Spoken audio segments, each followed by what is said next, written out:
And here we are, ladies and gentlemen. Let's see, we have a whopping almost 200 people on the live stream with us.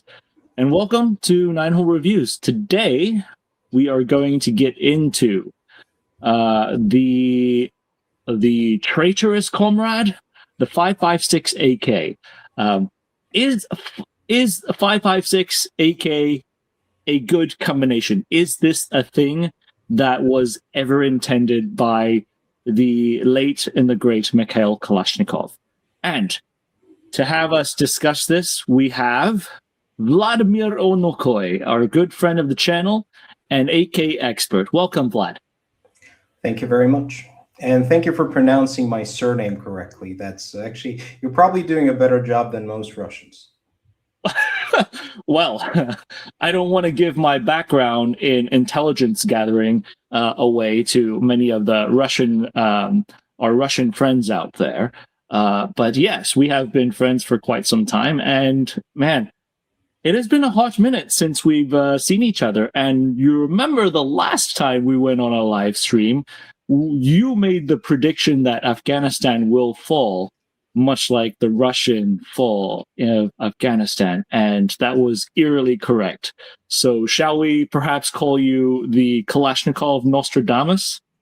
Well, I think it doesn't really take much brain to predict things like that. I think the world around us right now is sometimes so ridiculous and so obviously flawed that you don't have to be smart to see what's going on. But yeah, it's been a while, and we both had significantly less gray hair back then. So I think it's only Josh who kept his, hair intact. So yeah, but it's good to be back, and thank you very much for having me. Yep. So, and for everyone out on the live stream, Josh is, in fact, he is with us, but he's taken an approach to help us a little bit on the back end, because none of this is competition or positional related or optimization of shooting skill. No. Today we are talking about hardcore governmental mass issuance machines. And so Josh is going to help us on the back end and running the live stream. So everybody say hi to Josh. And on that note, Vlad, Kalashnikovs in 5.56. Now, the big title that I have right here is Stop Reading It on Reddit. 5.56 NATO AKs work fine. And so that's what we're going to talk about, the 5.56 AK. And right now, right here, you can see, for the keen-eyed viewers out there, you'll see that this AK-100 series doesn't quite look like the 74M that we're all used to seeing, because that magazine is, in fact, a little bit more straight. And the straighter magazine, perhaps, we'll get into. But as any good, I don't know if I should call this a lecture, but discussion, we'll have an agenda to give us a good idea on where and how we are going to talk about this topic. So the myth, 5.56 and 223 and AKs will not work. And of course, we've talked about Vlad, our lovely guest, and we're going to have a bottom line up front. So basically, an initial take, if we were to condense this into one or two lines. We'll go through some case studies on 5.56 AKs. We'll talk about the problems that we've seen in the U.S. market, and the larger question is about the AK system itself. Is this clearly it's a government implementation of weapon system, but does it have a role in the civilian use in the civilian market? So, and then at the end, we'll go to the Q&A, and that'll be it. Easy peasy. And, yes, that's right. Since we are on multiple platforms right here, we do have to make a disclaimer that we are not selling any weapons. We are not advertising anything. This is an academic discussion on the technical characteristics of the Kalashnikov series rifles. On top of that, you will not see any of us touch any firearms in this. So rest assured, we are keeping the world at peace and safe. And now I hate my life for having to say that. But Vlad, welcome to the channel. And one thing I have to, Josh found this as well. Let's see. Actually, before we get into this, chat, start commenting questions that you have. Josh is on the side monitoring, and he is going to push any interesting comments to the top for us to immediately respond to. So get those typing fingers out. Continue to push. Okay, let's see. Good one. The sir knows the AKs. Let's see. All right, so back to it. All right, so as we got into the live stream, Josh had sent over a little bit of a bio that we found online. Vladimir Onokoy is a small arms subject matter expert who worked in 20 different countries as a security contractor, armorer, field analyst, product manager, and consultant. His articles were published in Recoil Magazine, Small Arms Review, Small Arms Defense Journal, Overt Defense, and the CLA Report. Shout out to Miles Vining. He also worked as a historical consultant for movies and weapons history books, namely Vickers Guide Kalashnikov series, Small Arms of World War II, the Soviet Union, and third edition of AK-47, the Grim Reaper. So, Vlad, you have quite the background and quite the understanding on the Kalashnikov, but you're also a now soon-to-be published author with your book. Yes. So I've been doing a lot of consulting, and finally, actually, Ian McCollum was one of the people who told me, why don't you write a separate book about Yugoslavian AKs? And so now Safar Publishing opened pre-orders for my new book, From Balkans to Babylon, Zastava AKs of Yugoslavia, Serbia, and Iraq. So I was pretty surprised that there were no books about Zastava AKs. And I've, for some reason, every country I worked in, Iraq, Afghanistan, Somalia, Pakistan, had a lot of Zastava AKs. And I just kept encountering them again and again and again. And when I was not a kid, but a teenager, I was collecting Serbian uniforms. And, you know, I kind of just thought, like, I'm going to do this little book. And it took me 3 years. I had to learn Serbian to actually study the proper sources and finish the book.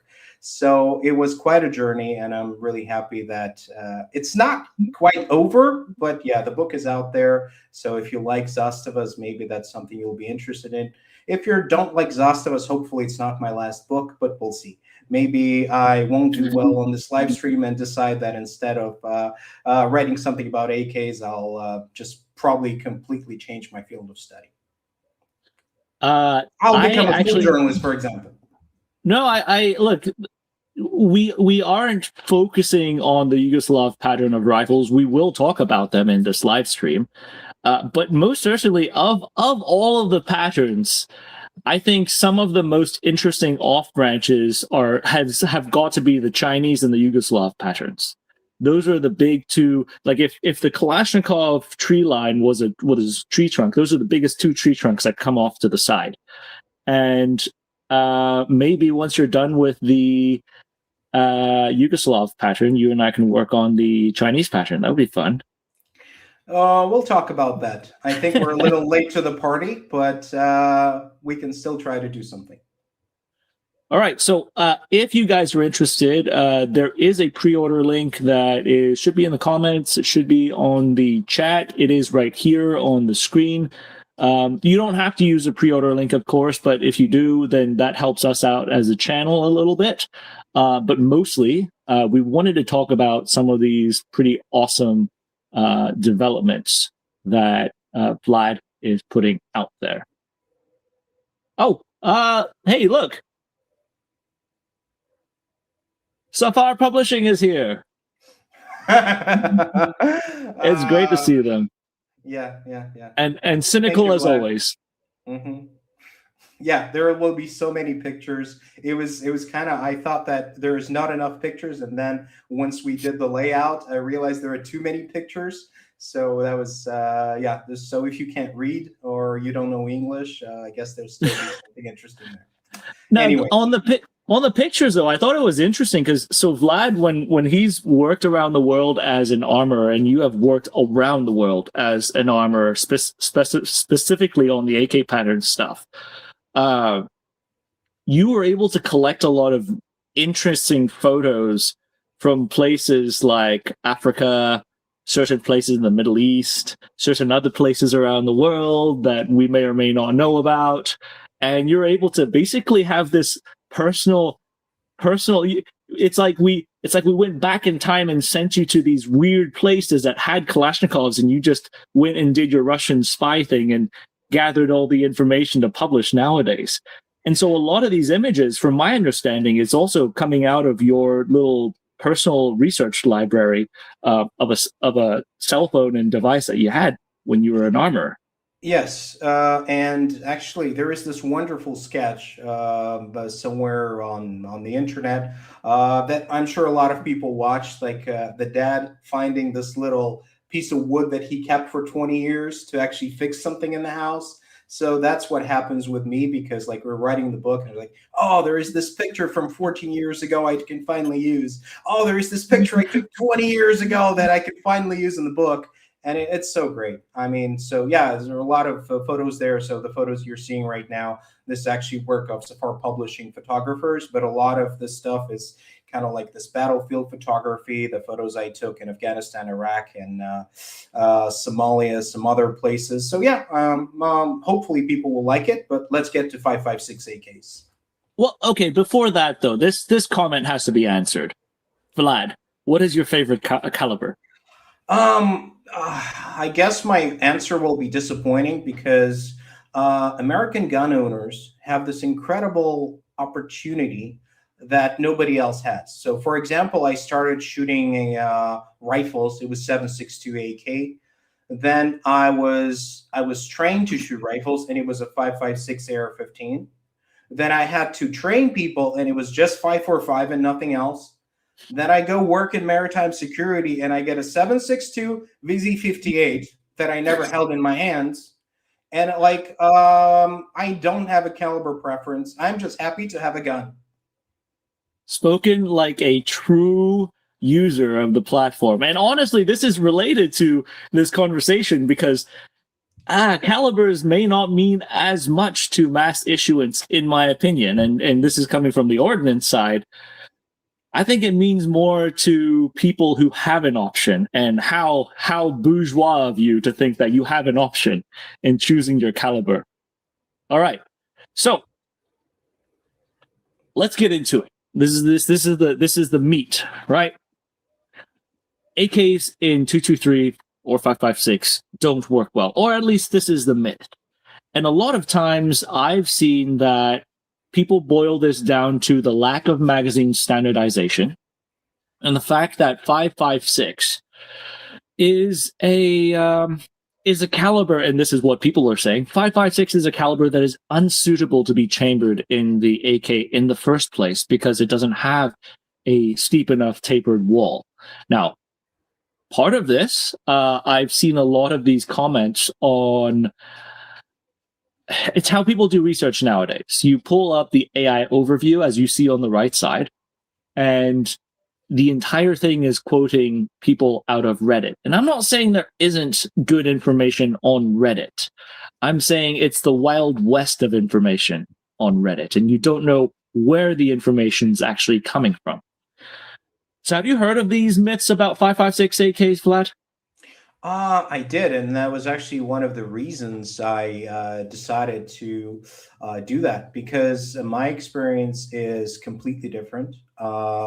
Primarily, I used AK-101, 102, tested it extensively, Saiga MK03, then a little bit of AK-201. And in my experience, 5.56 AKs work extremely well. In fact, when we get to more detailed explanations, once a 5.56 AK worked so well that it actually became a problem for me. So I don't. I was fascinated that people see a problem there. 5.56 AKs for many reasons, and I just I could never understand what's where did it come from. So I guess we kind of got into the bluff, the bottom line up front. It seems that Vlad has experienced less of these issues that we have in the American market. I guess that's a line, right? I guess because I think again those problems probably come from what do you say? My steak is too juicy, my lobster is too buttery. So that's essentially the situation that U.S. gun owners are in, and I really want people to appreciate what they have. And we are going to come back to that many times because in other countries you don't have the problem with magazine compatibility. You're given a certain amount of magazines and that's it. And maybe you're, I don't know, buy some moonshine, give it to your ordnance officer, and he gives you a few more magazines. But you never get a chance to experience those problems because your access to weapons is severely limited. So I was not obviously when I was using those weapons, it was primarily standard mil-spec Russian-made magazines or some commercial stuff that worked relatively well. But it was not the wild west of the U.S. market where you have German magazines, Romanian magazines, then something made out of plastic, made God knows where. So yeah, that might be a problem. But people like to talk about I would say, combat applications of weapons. And I'm not saying people don't understand what a combat application of weapon is, but the reality is people who actually use those weapons, they have very, very limited choices, and they don't experience that problem most of the time. Okay. So what I'm hearing is the Russian men said it is an American problem. There is no problem in Russia. You see, it's no problem in Russia because, again, the access for Russians, the access to rifles is extremely limited, and Russian forces did not, and do not, and probably will not use 5.56 weapons. Or I'm going to talk about some honorable exceptions. But the reality is, a country, for example, quite a few countries used. For example, AK-101, Egypt, Indonesia, and, Malaysia. There are quite a few of those weapons in Kenya. They get their magazines, 4 mags a gun or more if they ordered more, and they use it. And my experience, if we want to get deep into that, my first experience with AK-101 was somewhere in 2014. Hold on. Mm-hmm. We're getting into the case studies, Vlad. You've seen the slides and what we're going to talk about. Yes. So you're on a roll here. But before we get to the case studies, though, I do have to note that we just breached 300 live stream viewers right now. And of the 300 lucky souls that we are in the presence of, thank you very much. Do me a favor, click on the like, and then we could propagate this AK, not propaganda, gospel out farther into the internets, and let's see how far we can get. However, as I was saying, though, as you are currently clicking the like button, as I know you probably are, we're going to get into the case studies, and we're going to look at AK 5.56 AKs from multiple different countries, and I think we chose the ones outside of the US AKs. We chose the ones that have a pretty good reliability track record, I think. But let's get into it, shall we? And I started this on the AK 101 102 to feature the OG. I guess it wouldn't be the OG, but it's from the OG location. And Vlad, who took that cool picture down there on the bottom left? Or who kitted that one out on the bottom left? That looks rather cool. It looks pretty cool, and I was trying to determine whether I built it from the beginning, or I was just, putting parts on this particular gun and repainting it before every exhibition. I couldn't remember. But this is the gun that I've been bringing to different exhibitions in 2014 and 2015. And when I learned that you built something based on it, it was, I guess it was flattering because, yeah, we were basically, it was a time when the company had people who had maybe a different understanding of modern employment of weapons. And we were trying to put together guns that we would use with the accessories that were available at the time. So yeah, this gun is very near and dear to my heart. I hope she's in good hands now. But yeah, it's either I built it or I just got it and then started adding accessories and repainting it for like this thing is going to France. We need to pick a new cool pattern. Now it's going to Indonesia. Like what are something maybe national colors we can use? So yeah, it was fun. A lot of paint I had to inhale while painting those things. So on that note, we're talking about the AK-101, 102. Perhaps I would say if you talk about the 5.56 AK, this is the 5.56 AK. This is kind of the current gold standard of a 5.56 AK. Tell me about sort of, let's talk about. I mean, clearly TDP transfer is kind of stupid in this case because this is sort of the standard. But tell me about sort of the development into 5.56. Like, why would Kalashnikov concern push the AK 100 series to really start off with the three calibers of 5.45, 7.62, and then 5.56 of all calibers? Well, realistically, Ishmash in the early 90s, as soon as they could develop at 5.56 AK, as soon as USSR collapsed and the factory had to look for a new market, they had to look for new clients. They started developing all those rifles as soon as possible. There was no prejudice towards 5.56. There were no prejudice towards 5.56 AKs. And while we're probably going to go into that, arguably 5.56 AKs are older than 5.45 AKs. Obviously, the Russian factory, because the Soviet military-industrial complex wasn't selling to NATO countries, wasn't selling to countries that use 5.56. In the Soviet times, they did not develop such a weapon, unlike a lot of other case studies that we're going to mention. But as soon as they could, they started development of the 101 and 102.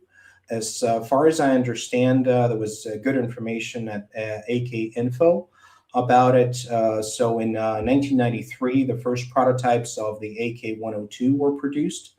And in 1995, the first actual mass-produced batch of AK-101 was produced. So, and that was a very difficult time when the factory didn't really have much money for R&D, and they were doing their best, and they were bringing a lot of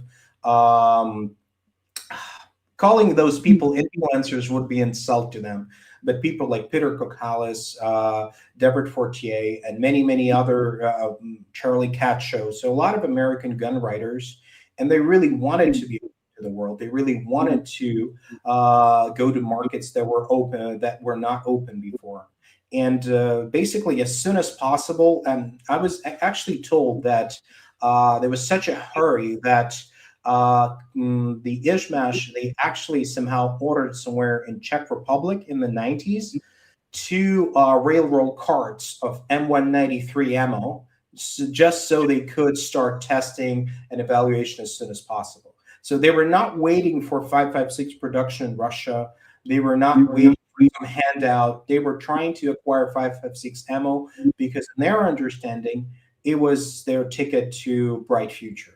And frankly, I think East Germany had the same thoughts, and many other countries that did 5.56 AKs had the same idea and the same plan. So yeah, and starting in late 1990s, those 102s, 101s were sold. I mentioned some countries that used them. And I never really heard of any significant problems with those guns. There were never any complaints about magazines. And as I mentioned, I did extensive testing several times of different Russian 5.56 AKs. Should we go into details now or later? What do you think? You can go into details. I mean, I think this is a foundation of the whole piece of why Yeah. 5.56 and AKs. Yes, so it was always bizarre to me to hear stories about 5.56 being unreliable, 5.56 being incompatible with the AK platform because it went against all my experience in this field. So the first time I was doing some serious 101, 102 testing, I was actually testing two guns. There was a big trial that included AKs in 7.62 and so 103, 104, 102, 101. And the advantage was that we tested all those AKs side to side. So quite literally, I would shoot 103 and then go to 101, and I could compare results. I could compare reliability. And we did some mud tests, and we'll go into the mud test question later. Obviously, sand, water, shooting 300 rounds continuously, which is really not a big deal. And realistically, there was no notable difference between AK-103 and AK-101, AK-104 short-barreled or AK-102 short-barreled. They were just as reliable. They did all the same things. They were just as durable. And frankly, it was the first time when 5.56 was actually slightly more reliable than 7.62 because after firing blanks, which was a part of the trial, there was like one stoppage with 7.62 by 39, and we had to clean it. But 5.56 didn't have any stoppages. So right away, I realized that. I mean, I didn't know that 5.56 had bad reputation, but that first experience was quite extensive. It took, I think, a few weeks. So, are doing the different tests over and over again, and yeah, it worked great. And then a few years later, it was around 2018. We actually had to do a very extensive test of Saiga MK03, so a short-barreled semi-automatic Saiga that looks like AK-102, a 13-inch barrel. So one dealer decided to kind of challenge the notion of AK reliability, and he had friends at the Tula ammo factory. So what he did is he bought a random Saiga at a random shop, and he brought it to the Tula ammo factory, and he invited, I was an advisor in Kalashnikov Media at the time, and he invited a crew to film this whole thing and show, is it really that reliable or not? And so we started shooting, and we shot a total of 5,000 rounds in 2 days. It was one of the most unpleasant shooting experiences I had because it's an ammo factory. So you don't get a normal range. You quite literally load your rifle, you stick it in a hole, and you shoot. And the first time you do it, you kind of come up with a funny joke, and then the second time and the third time, and then it was, I mean, still, it's not the worst day of my life shooting into some hole. Well, is this Saiga? Is it like the sporting, like sporter stock Saiga? No, it looks exactly as a 102 on the picture on the right, just with a shorter magazine. Okay. I was in my mind, Vlad. I was thinking that you were shooting this sporter stock with a weird trigger linkage and a 10-round magazine for 500 of those things. 5,000. No, well, 500 10-round magazines. Oh, okay. Yeah. And so I think we had some commercial Russian-made plastic 5.56 mags, and because we shot a lot, and it was pretty interesting because in this environment you have brass ricocheting from just like coming back, and like you can accidentally touch something with a charging handle, but there was not a single stoppage in 2 days, which was pretty interesting. We did accuracy testing, I think 2 or 3 times. So the accuracy was very good in the beginning and very good at the end. Unfortunately, it was just a 50-meter range that we could use. So I have the pictures, and it looked like something below 2 MOA. Again, I didn't do the measurements, but the photos are available. I'll show them to you later. And Yeah, and we cleaned it once, and we didn't clean it for like the last, I think, 1,500 rounds. Everyone was impressed, but 5,000 rounds, that's nothing special, really. The most difficult thing was loading all those mags. And a few months later, we go for a second test. And a lot of time has passed because I had a surgery between those two tests, so at least 3 months because I had to learn how to walk again. And I'm going to this new shooting range, and we have to test this MK03 again. So they get it from some safe or whatever. They get it from the car, and I look at it and I realize that nobody cleaned it after we finished. So we shot maybe 1,500 rounds, maybe 2,000 rounds, maybe 2,500. I'm not sure. And then it was stored somewhere without any cleaning, and for 3 or 4 months with all the carbon, with all the falling. And it was like, that's going to be interesting. And so we started shooting it again. And pretty soon we realized that it's terrible video content, because when you're making a video, you need to have a story. You need to have some tension, like in a romantasy novel, like will they, won't they, like what's going to happen. And nothing was happening. You load those 2-3 magazines, you shoot them, you load the magazines again. And there are only so many ways to film a guy shooting a Saiga. And nothing, not a single stoppage, not a single problem. We never actually, through the entire time, we never cleaned the barrel. So we're shooting it and shooting it again. And because the magazines are small, I think between those two testings, half the magazines were disappeared somewhere. And we got to 8,000 rounds. We did the accuracy testing. The accuracy was a little worse. It was around below 3 MOA. So we thought like maybe it's natural wear, which is not great at 8,000 rounds, but it was still below 3 MOA with the cheapest steel case, Tula ammo, and we didn't clean the barrel properly. We shot it after 8,000 rounds, and we quickly cleaned the barrel. We shot it again, and it was again around 3 MOA. So MK03. 8,000 rounds, not a single stoppage, which is not normal. I tested a lot of full auto firearms, and they would have stoppages, like once every 1,000 rounds, once every 2,000 rounds. No stoppages for 8,000 rounds. I wouldn't say it's groundbreaking, but it's good. It's good. It's definitely. I think it's for me. It was another proof that there is nothing wrong with the geometry of 5.56. There is nothing wrong with the idea of 5.56. And we didn't really film much at the time because there was nothing to film about this MK03. There was another one, SR1, and there was a lot of drama because it was using M4 mags, and some mags didn't feed. And then, I think there was some small breakage of parts. And so there was so much drama there. But MK03, if we just had MK03, we'd probably just pack our bags and turn off our cameras and just sit there and think what else can we do, because there is no way to create any drama when you're doing that. So yeah, in Russia though, how common is 5.56, and what do people think about 5.56 in the first place? It was extremely common because Russians were not allowed to have 5.45 until 2015, I think. So 5.56 Saigas were quite popular. People use them. I never heard anybody actually saying that there is something wrong with a 5.56 Saiga. Somewhere in 2013, there was a small batch of Polish Archer AKs. And their price was, I think, 4 times more than the Saiga.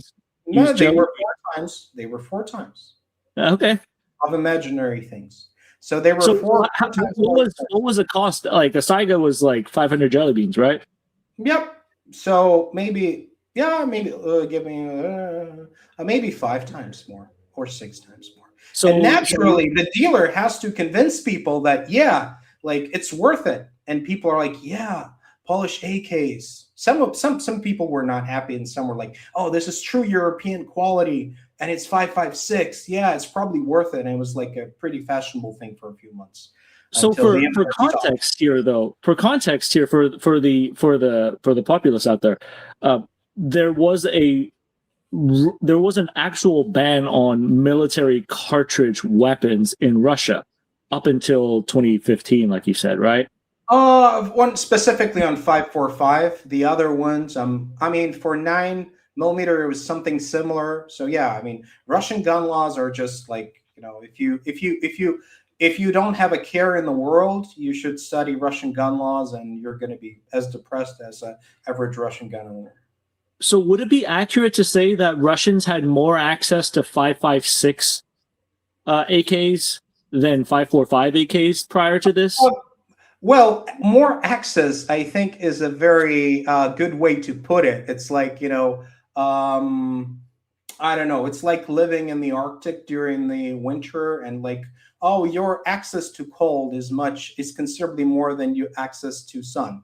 Yeah, 545 did not exist. There was no 545 the civilian market. It was only 556. You want a small caliber, high velocity round, you buy 556, and everyone was okay with it. And there was another case that I mentioned. There were certain people in certain units that were carrying AR-15s, and that bothered everyone.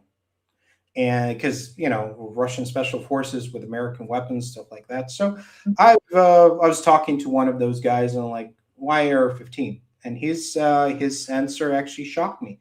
He said that, well, for what I do, I want high quality hollow point 5.56 ammunition. And there is no high quality hollow point 5.45 ammunition. And 5.56 AKs, we would be happy to use them, but they're not in our procurement system. So I just go and I bring, an AR-15 to work, and then I go to the store and I buy high quality 5.56 hollow point ammunition, because I want this ammo, I want this caliber, and the easiest way for me to just use a different weapon platform in order to have an opportunity to use this particular caliber. It was an interest of a particular gentleman, but it's just, I think, a very good example of how different the mindset of people in different countries are.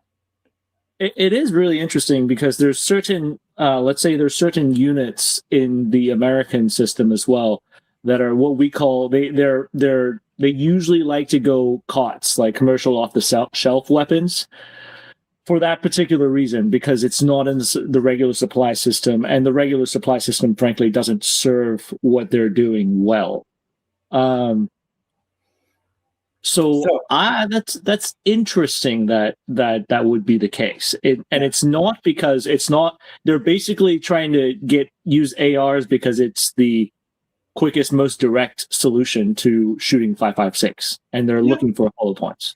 But again, it was a solution for a particular individuals, and then you talk to their teammates, and they're like, take a look at this guy. He's the only one having 5.56. What he's going to do when he runs out of ammo. And so later on, I did some testing of AK-201, which is basically very similar to AK-101, just with some actually pretty well thought out rails. And again, we did the whole thing, sand test, everything was perfect. Mud test, everything was good.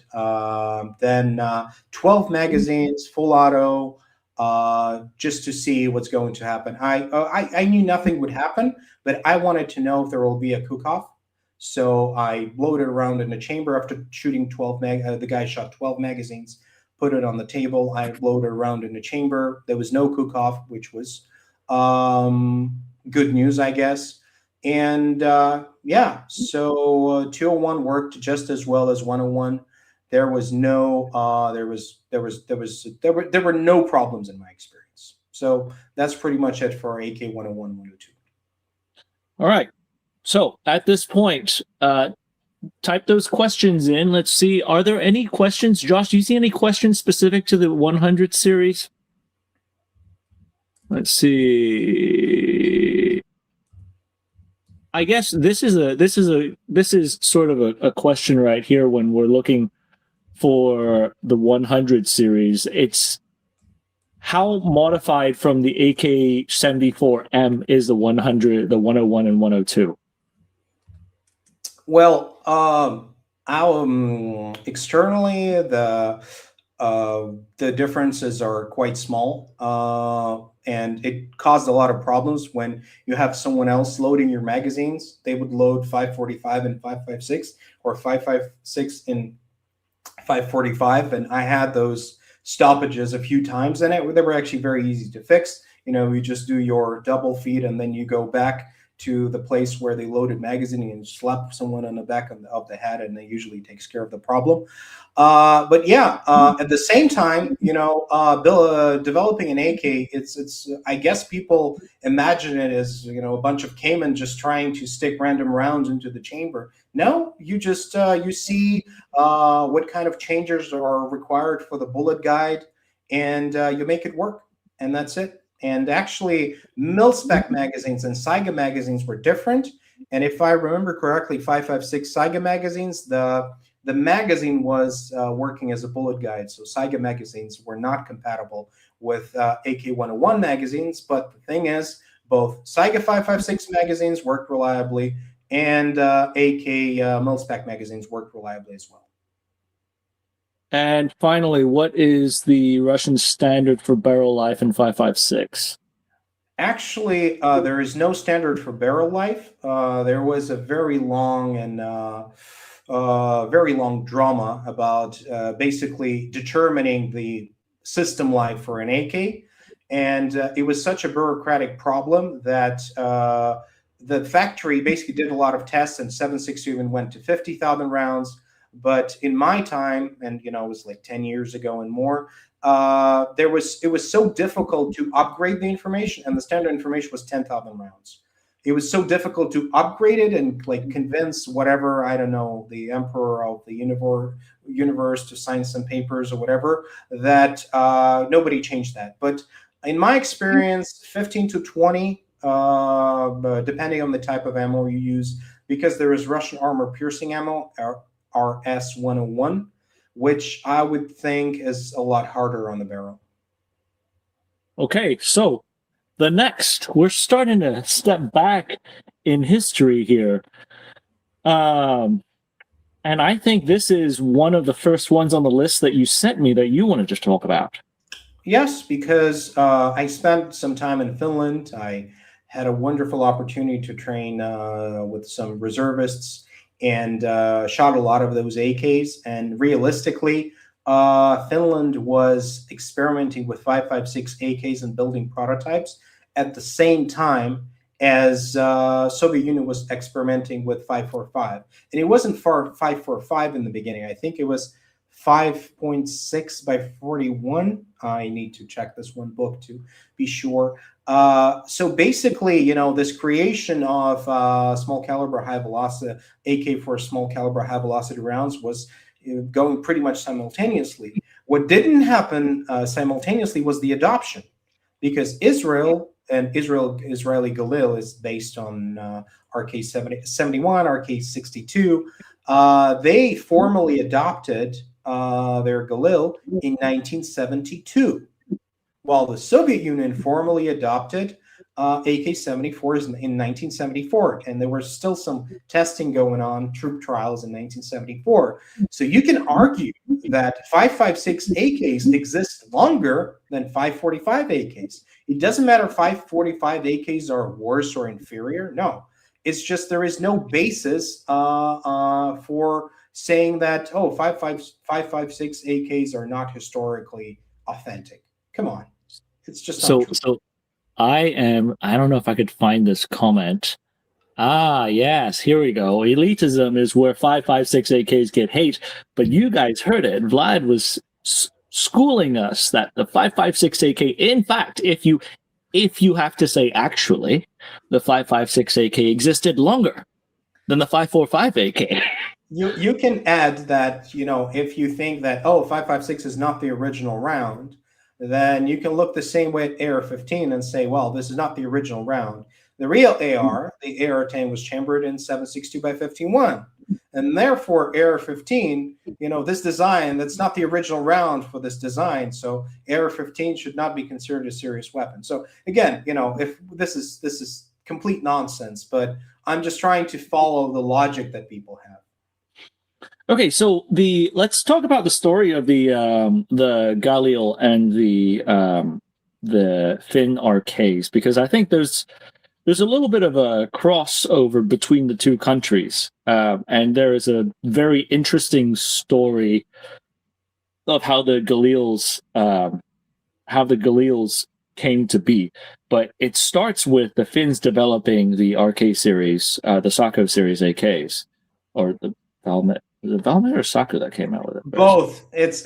I got to the source and like, is it Saka or Walnut? And they're like, well, it depends on the actual manufacturer of this exact gun. So in order to name it, look at the receiver and who made it, and only then you have a right to call it Saka or Walnut. Yeah. So the Finnish pattern, let's say. Oh, Yes. we've got some love from Vietnam. Oh, I think Let's I know the see. guy. Oh Yeah, yeah. yeah. So let's I'd hope you'd get a chance to see the STV series at Viet Defense this year. It's the Galil shoot off that I love returned to. going to Vietnam, and my last trip to Vietnam was a blast because it's a country with very limited access to firearms. But the guys I met there were extremely knowledgeable, extremely well educated. We had a wonderful time. Not to mention that I absolutely love Vietnamese food. So I guess I should start setting up for a trip to Vietnam now. I've heard of a one of the pho restaurants in Saigon that where it's known for I think like 80 years or 100 years pho broth. They keep on just adding ingredients and into the broth. I mean, look, it sounds nasty to some people, but this was a European thing too. The perpetual stew was a thing in medieval Europe, all the way up to World War One, when a lot of Europe got train wrecked. A lot of these stews were perpetual through the years. So this is a thing that human beings do, and I would love to try some of that perpetual pho. But Vietnam's a good segue because they ended up adopting the Galil Ace, which is that is a completely different story on the AK track, some Colombian involvement. But right now, let's talk about the Finnish RK series and how that ended up in Israel as a Galil. So how did Mhm. the RK start? Well, if we concentrate on the RK, the Finns essentially got some help from Poland. Interestingly enough, it was not the only case. Someone got help from Poland. We'll go back to that. So Finland did not have official transfer of technology. They acquired some Polish Type 3 AKs with a milled receiver, and they decided to build something completely different, and in a way, maybe quite progressive for its time. I wrote a bunch of articles on the story of Finnish AKs. My Finnish friends helped me a lot reading, the Finnish sources. But basically, the first prototype was RK60, and it already had all of those signature parts. Having a gas block and a front sight as a one unit, very similar stock, and very similar receiver cover. So basically, they just from the very beginning they were on the right path. And interestingly enough, when you look at the Galil prototypes, they're just Soviet AKs with 5.56 barrels. They don't look like Galils. Oh, they don't look like RK-62 at all. But then I don't know how Israel got hold of the first RK-62s, but every Finn who's educated in the history of his own weapons will tell you a story of Finland selling and sending milled receivers that were actually labeled as like farm equipment or something to Israel, and then Israel using it to build the first batch of Galils, and then actually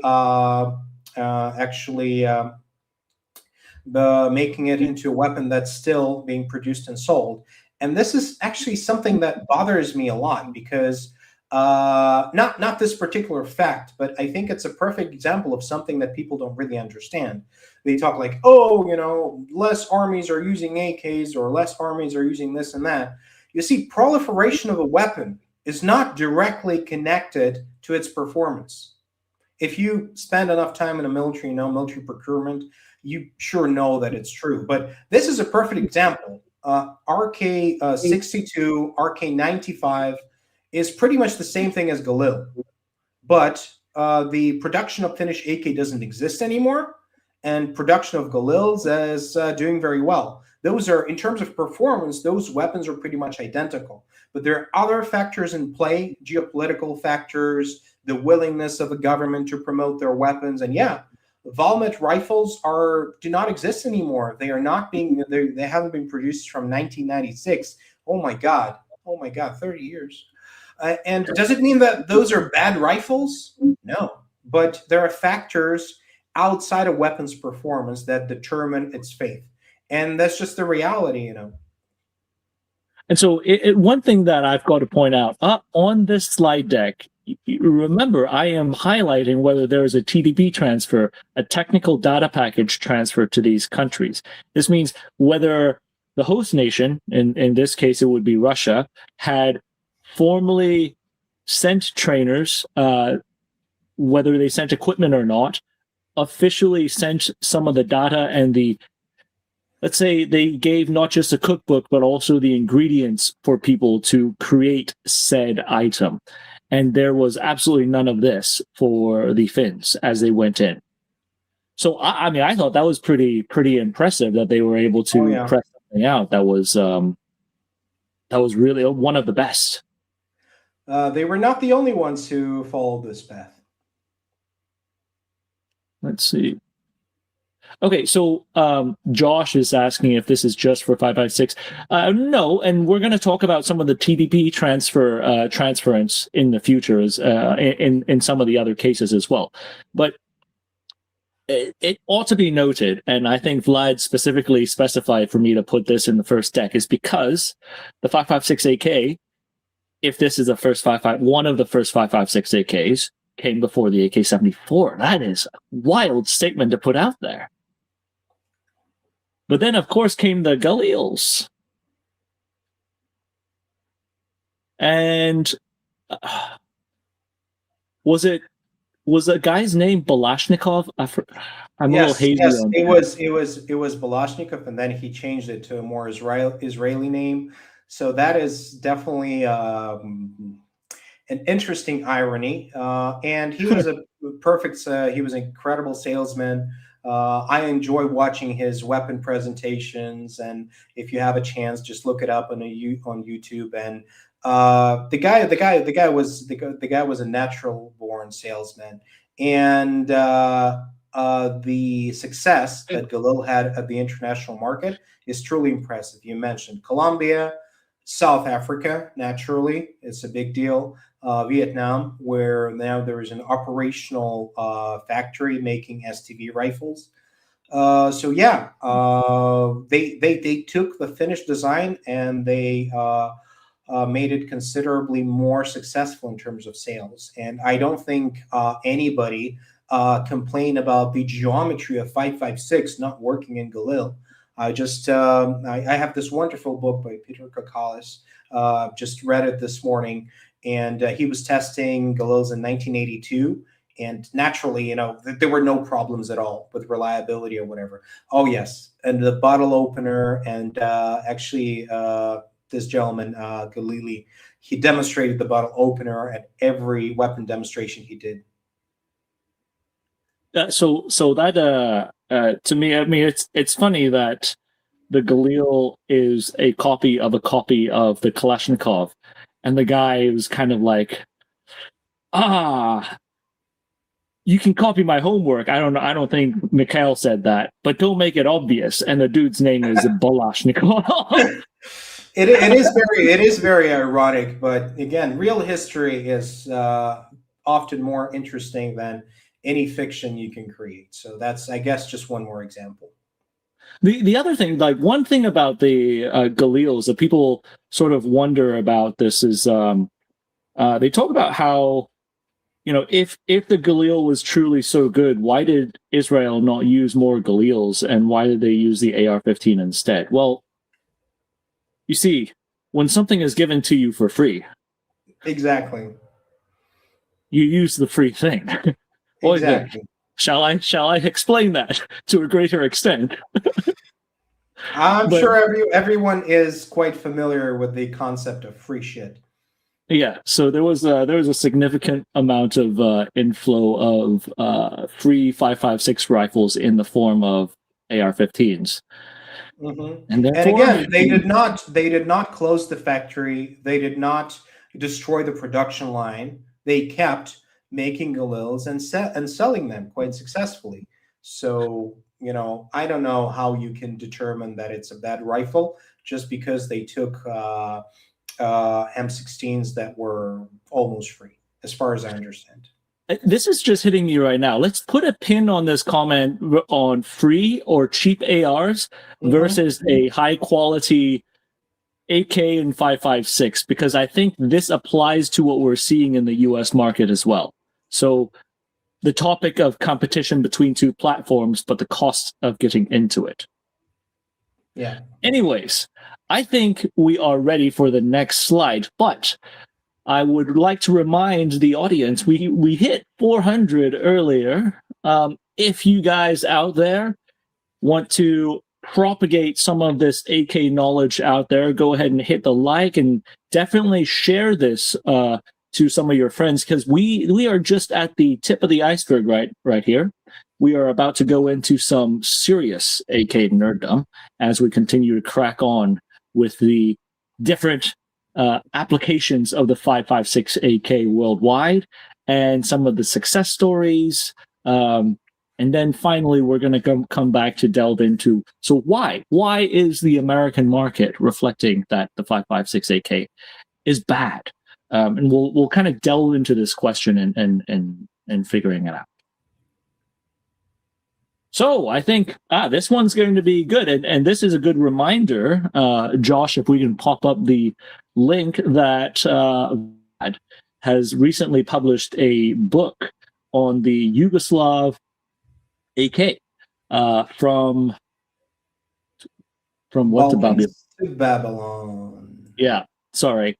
No And we're worries. told we're part of this topic is I think part of this topic most interesting is also the Yugoslav uh, tendency of making AKs and how some people may actually say that they're better than the original. I don't know. There's a lot of nationalism tied to these phrases out there, and it's very, very difficult to talk about this from a third party perspective. But Vlad, since you are a recent published author on the Yugoslav pattern, tell us about the M80, the M90, and the M21. And there is no TDP transfer for this system as well.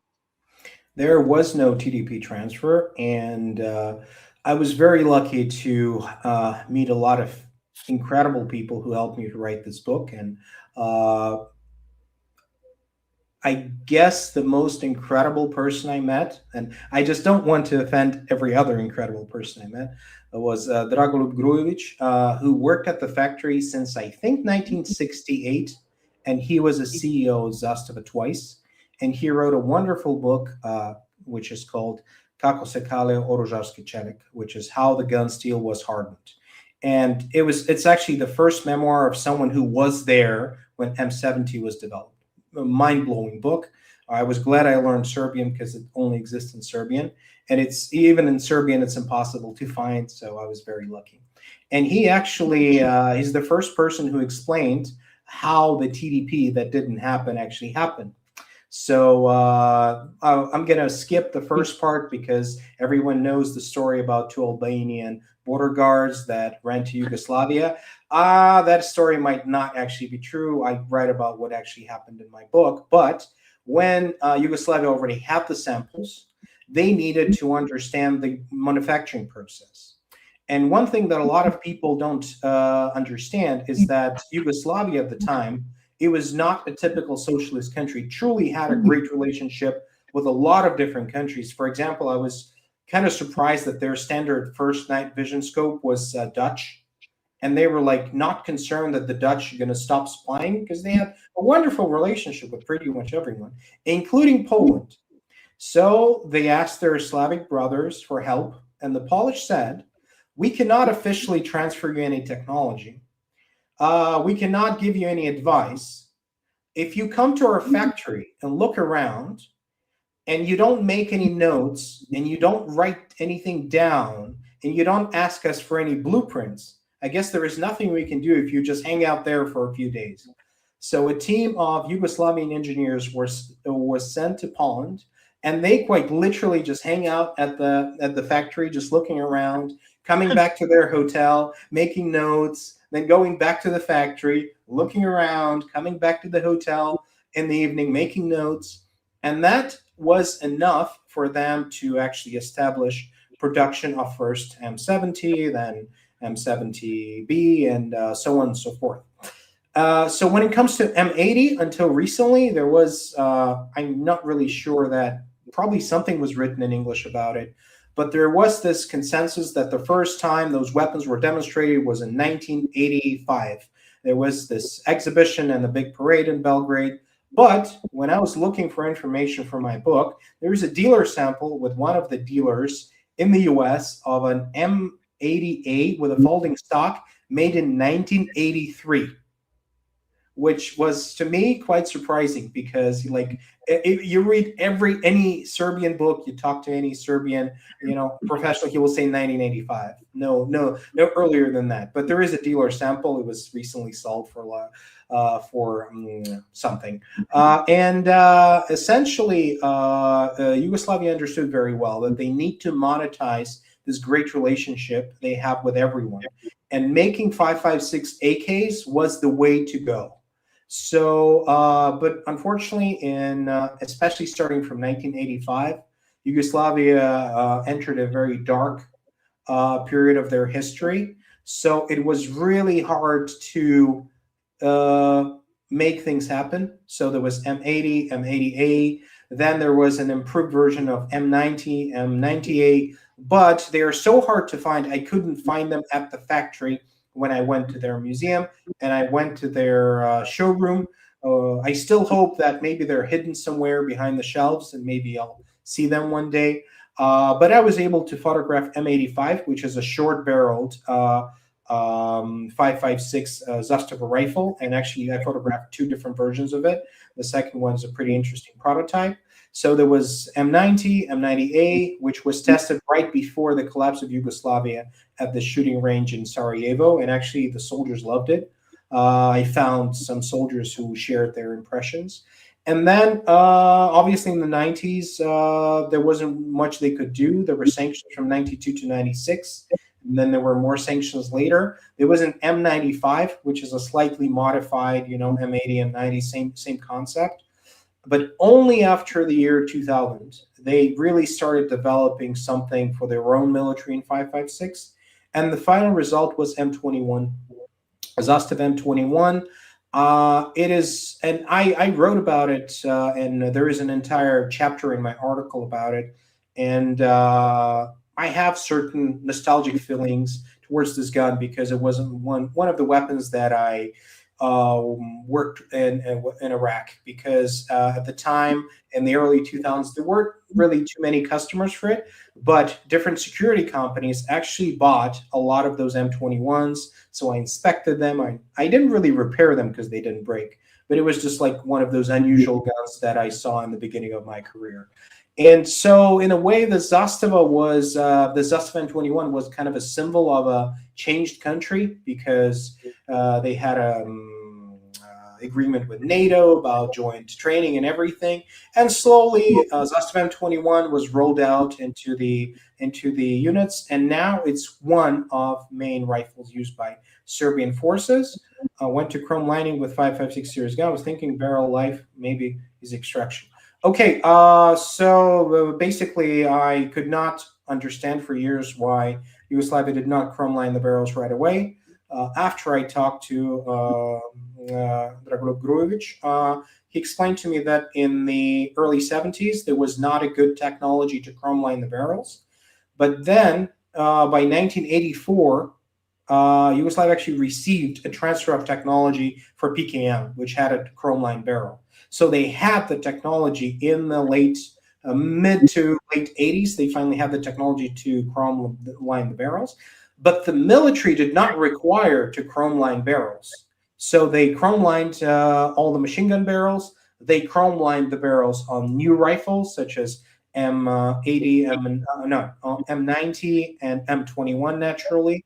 But they did not chrome line barrels until the year 2020, I think. And now all Zastovas have chrome line barrels, which, in my opinion, is certainly an improvement.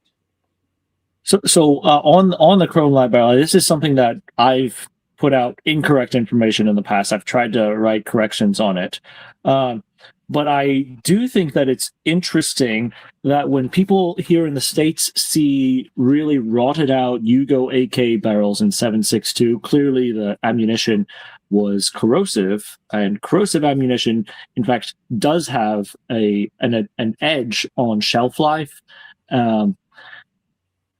A lot of people assume that the Yugoslav military just didn't do a good job in maintaining it, whereas they forget that there was an entire couple years of bloodiness and partisan fighting using said AKs that honestly discipline went right out the window. But prior to that, evidently I've read and heard from former Yugoslav soldiers that the punishment for rotting out your AK's barrel or your SKS's barrel was quite severe for Yugoslav service members.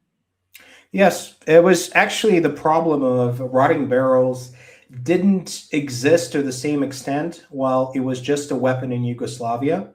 But soldiers were quite disciplined. It was not a big deal. But once those weapons were exported to places like Iraq, Africa, naturally there was no care. And I had in my book I talk about those experiences testing guns in Somalia when it works perfectly. It's a M7TB, this beautiful milled receiver rifle, works like a Swiss clock, and you can't hit a target at 10 meters because the barrel is completely rotted away. And there was a surprising realization recently when I was working in Africa. I came across a bunch of East German AKs. So obviously best barrel quality possible, chrome lined, everything. And their barrels were pretty much in the same condition as Yugoslav AKs.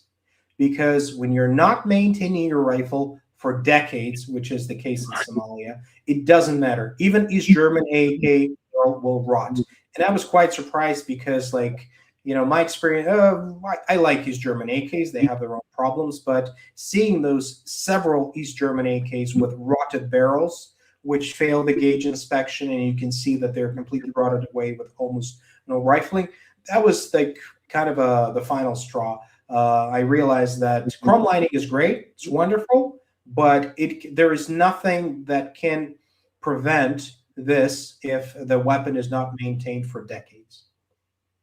All right, so let's hold the East German talk for the Vega coming up. The next one, though, Josh has popped up the particular comment about Chinese AKs, and as we're getting into the China talk, Vlad, you have published in the past on the poor quality of the Chinese AK, and I published in the past of the great quality of the Chinese AK. But it's almost like people think that we believe that Chinese AKs are either the best or the worst. But in reality, it's both. Both is correct about Chinese AKs. But I would say perhaps the Norinco Type 84, 84S, so this is China's 5.56 AK from the 80s, is more on the good side. The reason for that is because it was made specifically for the US market. If you look at the AK itself, it looks like it's a Type 56, which, by the way, notice the TDP transfer, it says partial here because it's a modification off of the Type 56, which the Type 56 was, let's say, the milled version is a direct transfer from the Type 3 Russian Kalashnikov. Once it got to the stamped model and then beyond, the Chinese were starting to try to rechamber this one specifically for the US market. And it's no mystery why in the 80s they were trying to capture the US market, because they were selling to the US market, unlike the current days where you cannot get any Chinese AKs here. But I think I specified Norinco here, but Polytech was also out there selling Kalashnikovs. But a lot of people, when they look at Chinese AKs, they forget that, or they look at is it a Polytech or is it a Norinco? They forget that these are export firms. These are not manufacturing firms. Yeah, so they go about they put orders in different factories for a specific AK, and they batch sell that one to an importer here in the US, whether it's like CSI, King's. There were multiple importers that were bringing things in from China, and then they get sold under the Norinco or the Polytech brand. So there is no factory that is a Norinco factory. There's a factory 626 with a triangle 66 inside of it, which a lot of the Type 84s were triangle 66 AKs. But I think that is the Chinese AK is a Wild West situation. It's a very difficult one to say whether it's amazing or not. It is, as one of our viewers said earlier, it's how much you pay for it and how good your importer is, right? So every time somebody comes up to me and like, oh, you said Chinese AKs are bad, and it hurts because when I first started working as an armor, I would like write down in my notes every single gun, and I had like little cute names for different guns just to save some time. And for Factory 386 and Factory 26 Chinese AKs, I had the nickname was MB, which is Milled Beauty. That's how I called Chinese AKs in my personal notes. So when people tell me like, "Oh, you think Chinese AKs are bad?" I just like it's offensive. I just know what was going on through the years, and there were some really bad Chinese AKs. There were some really good Chinese AKs, but I guess people are they don't want to read beyond headlines. So I would say this: look at what China makes today. If it were me, I would. This isn't a direct correlation, and right here we've got the Chinese SKS import scene. Yes, the SKS import scene was absolutely insane because they were selling like actual surplus Gong'an SKSs from the arsenal back in the day. So that even went into actual AKs that were service AKs, SKS is being pushed out there. But if we're just looking at the AKs in Norinco and Polytech, think of Temu, think of Alibaba. These are companies that you go through to buy from factories out there. Now, what the factory is, it's mystery meat to a lot of people. Now, some of them may be good. You know, China also made iPhones. I use an iPhone. China also makes little, toys for little kids that have lead paint in it that could kill them. So, is this order going to America or is it going to Africa? Typically, the ones going to America were slightly better. Well, not slightly better, better in quality. And definitely the Type 84 being a rechambered Type 56 being pushed to the American market, it most certainly was a better quality 5.56 AK than a lot of the African variety AKs, I would say. I mean, the other side is if your SKS was made for official use, typically the PLA does not take bad quality weapon systems out there. So there's also that. But did you have anything else on the Chinese AK? No, not really. Never seen 5.56 Chinese AK in the field, so blank. Niet. Good. All right, so the Arsenal ARM1. I think most people in America would know, the Bulgarian ARM-1. Most people in America would know it as the Arsenal SAM-5. Now, I'm saying modified because you'll notice that the ARM-1, the front of it, uses a 24 millimeter muzzle device. And a lot of people, I believe this image had been perpetuated out there and has a lot of incorrect information written on the captions. Some people are saying an Afghan was using an AK-74.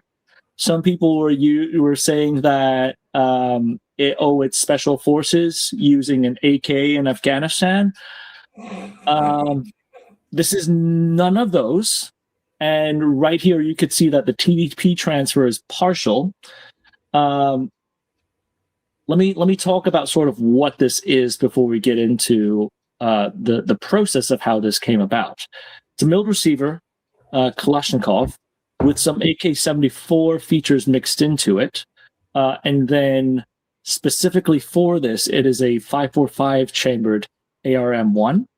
And what you're looking at in this image is actually a U.S. service member playing as OP4, opposition force. So it's a training environment. That's why you see a blank adapter in the front. If I were to guess, and this is from someone they call it a clue. This is from someone who's worked in that particular training area in Germany, namely the Raffenwehr, but more notably, this is probably out of Hohenfels, the home of the OP4 forces in Germany, the Men in Black. They typically use the Bulgarian chambered ARM-1s with blank firing adapters to use American munition supply and the AK system as a visual cue to train American soldiers. However, the backstory to this and how I got there is also equally interesting because it goes down. I believe it goes down to the Type 3, right? Yeah, pretty much. But I think Bulgaria had a transfer of technology for both Type 3 and AKMs, and it was their conscious decision to produce more milled AKs, which I think makes a lot of sense. I personally love milled AKs, and so I have plenty of respect for people who manufacture them. However, I've worked with a lot of Bulgarian AKs in 7.62x39 in the field, and I've never really seen in the field a Bulgarian AK in 5.56. So there is almost nothing I can add to this. I've seen it very often when I was in Germany, and that was it's a very specific unit in the U.S. that uses it. So for those if you've ever seen all four with the Bulgarian ARM-1, a lot of times it's probably out of Hohenfels, Germany. So now this is actually not on the U.S. market, but its cousin with the 14x1 muzzle device, the SAM-5 is. But shout out to Kvar.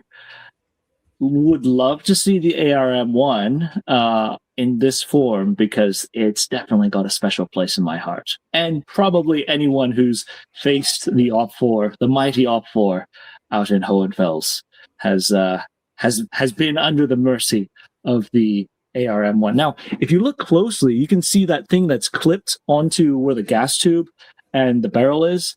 I think that's part of the Miles gear, and you can see on the soldier, you could see those the round things.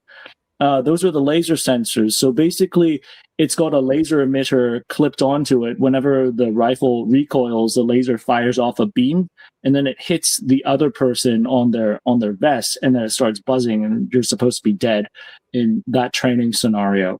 And so, yeah, this is an actual NATO country using a 5.56 AK, which we'll talk about the other NATO country that uses the 5.56 AK later on. Technically, Estonia used a Galil as well. So that could be the other NATO AK.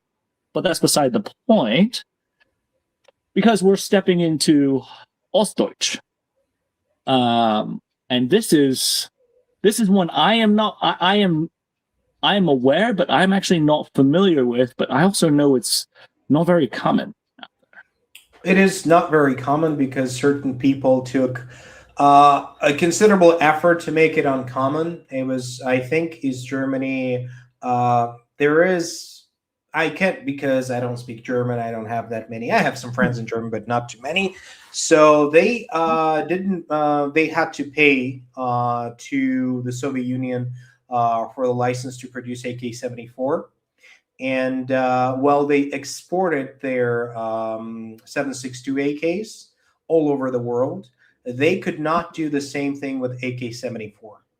So, in order to go around that restriction, they developed how do you pronounce it? Viger. Yeah, E. So if it's IE, then you pronounce it E. If it's EI, then it's I. So you pronounce Yeah, a second. You pronounce a second vowel. yeah. Viger. I am not sure. Anyway, STG 940. So the STG 940 You was mean a the great way. Sturmgewehr? Yeah, Sturmgewehr 940 was a great way to go around that restriction. So they developed a pretty capable rifle in the late 80s. There was there's a wonderful story of this rifle in The Green Reaper, Frank Yanamiko's book, incredible book if you like AKs. And essentially, after the unification of Germany's, the West German government just wanted to kill this project. Even though there were active contracts to Peru, there was a contract to India. The rifles were already supplied, and I'm sure that East Germany or West Germany would have a lot of very faithful customers because they have the reputation. Their weapons are well known, and the country could have made a lot of money selling those things. But the West German government decided to actually pay the fines instead of delivering on the contracts that were already signed, and then actually destroyed a large number of those rifles that were in stock. And something that I would never understand, and I've never seen this gun in the field, and maybe I'll try to find it somewhere in India someday. I wouldn't be surprised if it was the inspiration for incest, but let's not talk about incest. It's a whole different story. So I thought it was interesting that it's a Sturmgewehr. I mean, clearly Sturmgewehr just means assault weapon. But how weird of an arc is it that if you look at this, the Sturmgewehr 44 or the MP43, MP44, the Sturmgewehr, the grandfather Sturmgewehr, went out to. I know it's debatable on how much influence the Sturmgewehr had on the AK. Look, whether you say it's not a complete influence, which it's not, or it's a little bit or a lot, there is some influence on the Sturmgewehr on the AK. So for that to go all the way to Russia to influence the development of the AK, and then for the AK to go back into Deutschland, and then turn into another Sturmgewehr that is based off of the AK pattern, perhaps we could surmise that the 5.56 AK is the last Sturmgewehr out of Germany in that lineage. Well, we'll see. Chat, what do you think? Do you think this is? Do you think that tracks that the Sturmgewehr 940, the Vega, is the last iteration of a certain people's play toy? And on that note, I shall go to the next one. And people are saying yes. So I think that's now we've established the internet lore that the Sturmgewehr 940 is the final solution to the final solution to the question of Sturmgewehr. Let's go to the next one. You can't say that on the internet. I'm just saying about technical solutions, the technical Oh solution. my gosh. After we talk about that, we're on to the Polish rifle. That is a great segue. Mm-hmm. It was a wonderful story in Small Arms Review about how Beryl was created, more or less. It was quite inspirational because in 2003, I think Polish forces, oh, I think it was deployment to Iraq. Yeah. And basically, they had their standard AKs and no upgrades, and they started using whatever accessories they could. And the Polish commanders actually took notice, and they actually, within years, not decades, years, developed barrel and developed an upgraded AK that was actually solving soldiers' problems. And that is I think, an amazing example of how we should react to those things. Now, I mean, it's difficult to talk about the Vizor 96 here without talking about the Vizor 88, which is the 545 adaptation of the AKM, and developing. I say partial here because clearly the Poles had the TDP to develop their AKM, and the Vizor 88, which was the 545, was not developed with a TDP transfer for the AK-74. And this is a continuation of that. So there was some knowledge transfer of the baseline to develop the 762 version, but then the later on iterations of the 545 and then the Vizor 96 in 556, there was no direct data transfer. But Vlad, when was the AK-101 put together in Russia? 95, 96. So this was almost on the same timeline as the 101 being put together in Russia. If we talk about 88, then yeah. If we talk about 96, a little later. Okay, but I'd say like not far off from one another. And the interesting thing that I didn't even know until you talked about it was that there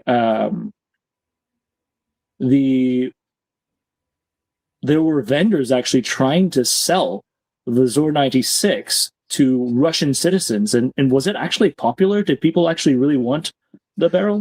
It was, you see, the company doesn't exist anymore, but they did a great marketing campaign. They tried to hire those few influencers that were around. They tried to build a reputation. They did some tests, and then all those imports just stopped. So there was never really an opportunity to go and test. So because probably those things were expensive, only people who buy expensive guns and don't shoot bought them. And I'm not sure how many were brought. Maybe it was just test samples. But trying to sell something for like 4x the price, 5x the price, that was definitely a very bold attempt on, you bringing AKs to Russia and trying to sell them for, 4x. I just have a lot of respect for people who do stuff like that. Now, I would say, rip to barrel imports, but I think they're actually trying to start some more for the US, but that's part of a different story because now it's moving straight to commercial stuff. But the Vizor 96, I would say, much like the Galil, were kind of the exception to 556 AKs because from what we're talking about so far, if I were, and this is some foreshadowing on what we're going to talk about at the conclusion, it seems like the biggest drive to 556 AKs have been commercial sales, whereas the Galil was not. The Galil was for actual military use, and the Vizor 96 was for NATO integration, so actual military use. And so the interesting thing that I see here are that the two of the more popular magazine patterns for 556 AKs, the Galil and the Vizor 96, were for military use, for government use, mass manufacture. So I think the interesting thing there also is, why our earlier import IO Inc. imported Vizor 96s desirable is because during that time frame, it was still the main arm of the Polish military. It was still the same line manufacturing the Vizor 96s. So you still had the oversight in order to make those nicely into Bazaar 96s. Same thing with why people like 6920s, because the old school Colt 6920s is because that was the same era Colt was making the M4 for the US government and going through the same QCs and manufacturing a lot of the components in-house. For me, as a nerdy collector, that's what I'm looking at, and that's I'm trying to draw some dots here in looking at the Bazaar 96s, but I think of all of these, probably this is one of the AKs that people in America probably know a little bit more than the other ones. And I know, just to disappoint everyone to begin with, I had not included the Romanian SAR-3 or the systems that the Romanians put here. We should mention it at the end. Maybe that's something I should have put in there. But we'll talk about the Romanians later as well. Sorry about that. You ready for the next one? Or is there anything? Let's see if there's anything out there in the chat. I'm going to look through the ones that Josh has starred. See if there's anything. Nope. All right. Aha! We're back. We're back to Russia with a Saiga 223. And specifically, I'm putting this in here as a US import because, of course, the MK Saigas look like the AK, whereas the US imported Saigas were hunting rifles and had hunting rifle features. So you could see that notably, if you look at an American Saiga, you'll see those two holes on the very bottom left of the receiver. Those are the two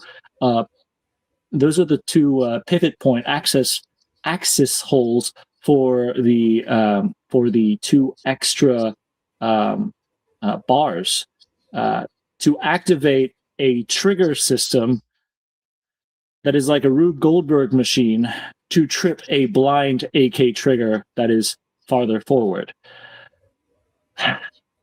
It's not the best trigger. It's definitely not the best hunting rifle.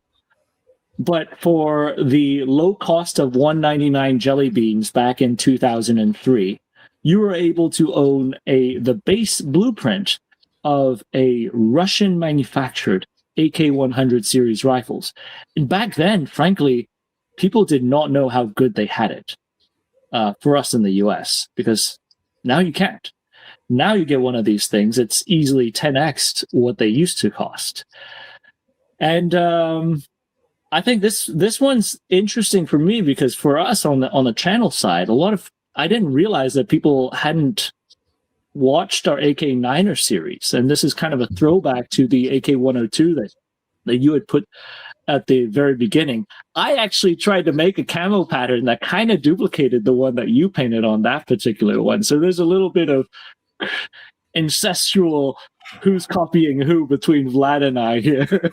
But the Saiga 223s, I haven't heard, or the Saiga 223 specifically, I haven't heard a lot of these things failing, but I think one thing that people always look for with the Saigas is whether it has a dimpled receiver or not. And I've actually had a conversation with one of our mutual friends over in the motherland about how the receivers are made, and that the Saiga 223 receivers were basically spit out in the receiver machine based off of the Saiga 410s.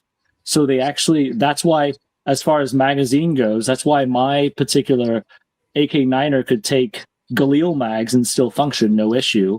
It takes all sorts of really weird magazines and it still functions. So mine takes barrel mags, Galil mags, 100 series mags, and then a lot of civilian types of magazines. And so for me, the interesting thing there is the unintended consequence that I've seen with the Saiga 223 on some of them, not all of them.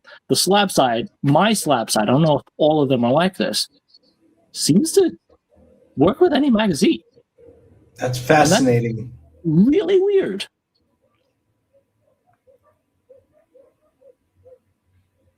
Yeah, but I think the interesting thing is when it comes to the Saigas, unironically, I think I probably have more experience messing with them, the hunting Saigas, than you.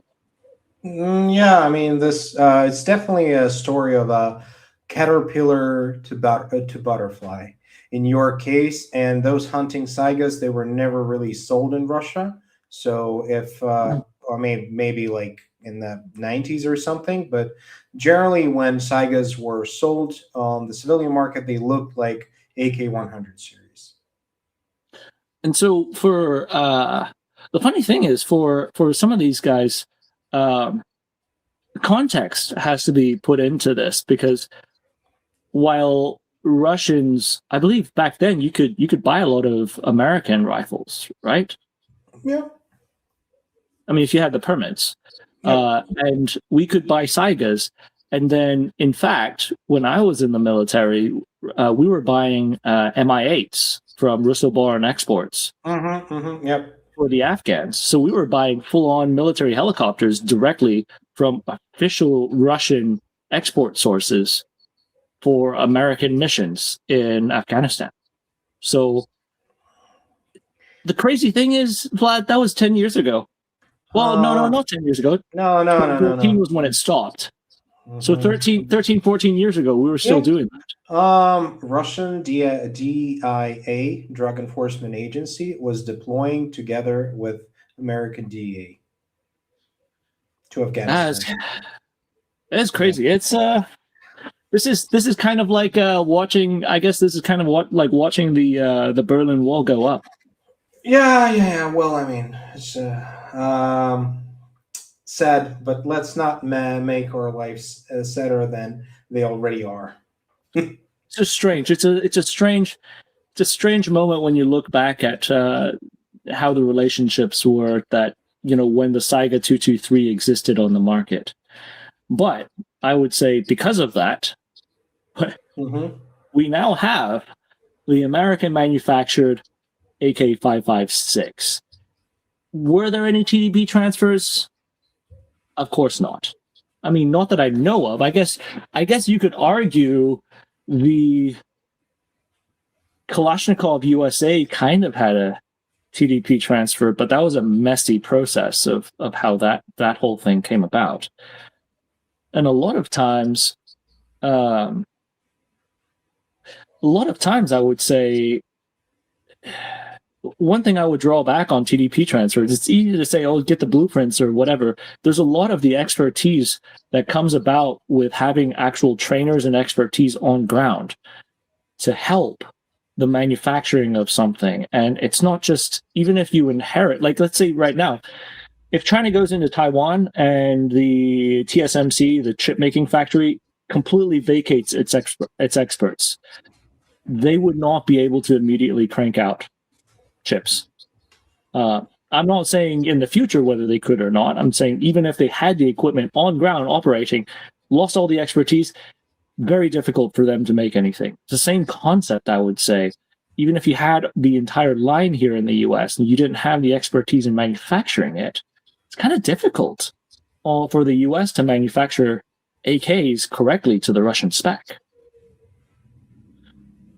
So, what you have here, a few different ones that I wanted to draw people's attention to on the very top that looks like an AK-101. That is the Meridian copy of the AK-101.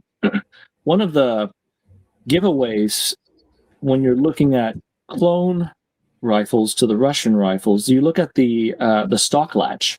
So the latch that keeps a stock closed, you see those are black. Now, I mean, clearly this isn't on every case, but that's one of the clues if you look and you see a black sock latch that's, to look a little closer. So the Russian 101s typically have it's a silver sock latch. On the bottom right, you'll see an interesting creation from Palmetto State. That is a Palmetto State AK-556 with a Stenag mag adapter. And then on the left, you have a an RD, what's the full name of RD?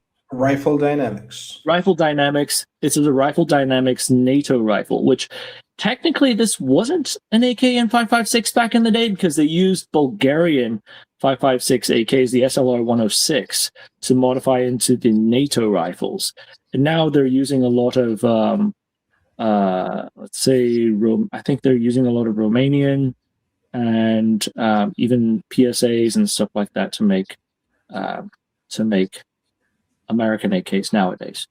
But this is kind of where the conversation on case study kind of stops, I would say, because this itself, the US side, has now turned into the topic of people questioning whether 5.56 is even viable in Kalashnikovs. And we go back to the first question that we had. Is the AK in 5.56 viable?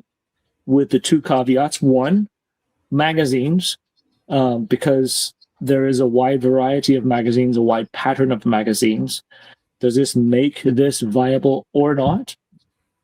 Point number two, is the 5.56 cartridge even suitable to be chambered in the Kalashnikov? And so I think the American market has kind of muddled that conversation and made it a lot more difficult for us to delve into. I would bounce it to you, Vlad. I mean, what do people in Russia think about the American Kalashnikovs and the American iteration of Kalashnikovs and the Kalashnikov in 5.56? Well, perhaps I try to follow things in Russia less these days than before. I would say that the absolute majority of people who are interested in firearms didn't know much about the U.S. market. Then they were coming to me and asking, and essentially, you see, the U.S. market is certainly fascinating, but a lot of things that exist in the U.S. market, they do not have any foundation outside of the U.S. Like this notion that 5.56 AKs are somehow bad, because I think that 5.56, if we're asking ourselves, are 5.56 AKs viable?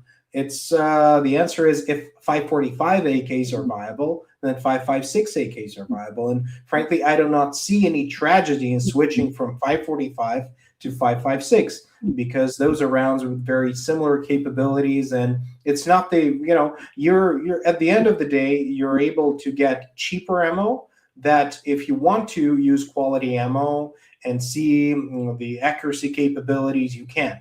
So I don't really see, I do not really understand this temper tantrum that some people have, like, oh, I'm not going to switch to a 5.56 AKs.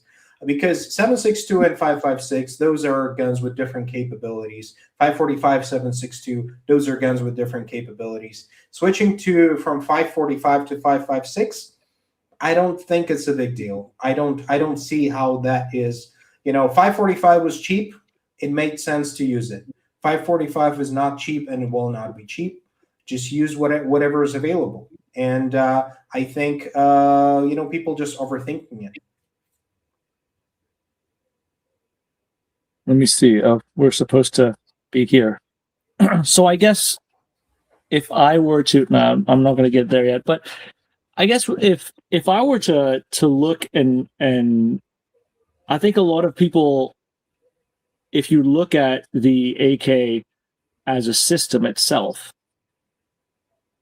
the highly successful ones seem to be developed for large organizations. You have standard logistics. You can push it out with a lot of magazines, and your cartridges are, as you said, you have no option. You have no choice. You have to use that. When it comes to the nature of 5.45 or 5.56 AKs, it seems like a lot of them were developed for the civilian market. Let's look back at the ones, the Chinese Type 84, the Yugo, M80, M90, M21. Not really. I don't think that the current M90 is obviously created for the civilian market, but the original select fire ones, Mhm. they were created for government to government sales. Okay. So I guess my big question here though, if you're looking at 5.56 AKs, and we kind of alluded to this earlier, let's look at the Israeli model. They had the Galil, a successful 5.56 AK, a 5.56 AK that worked works well. They ended up not using the Galil very much, and they ended up using AR-15s because those were free 99, all of them. Thank you, military aid. To a different extent, with the civilian market here in America, um, you have to compete with the. Ironically, we have a PSA AK right here. You have to compete with the PSA AR-15s. Even if you don't compete with the PSA AR-15s, let's say you're competing with a BCM or a Daniel Defense, let's say for duty use. Very successful, higher than mil spec commercial rifles that shoot 5.56.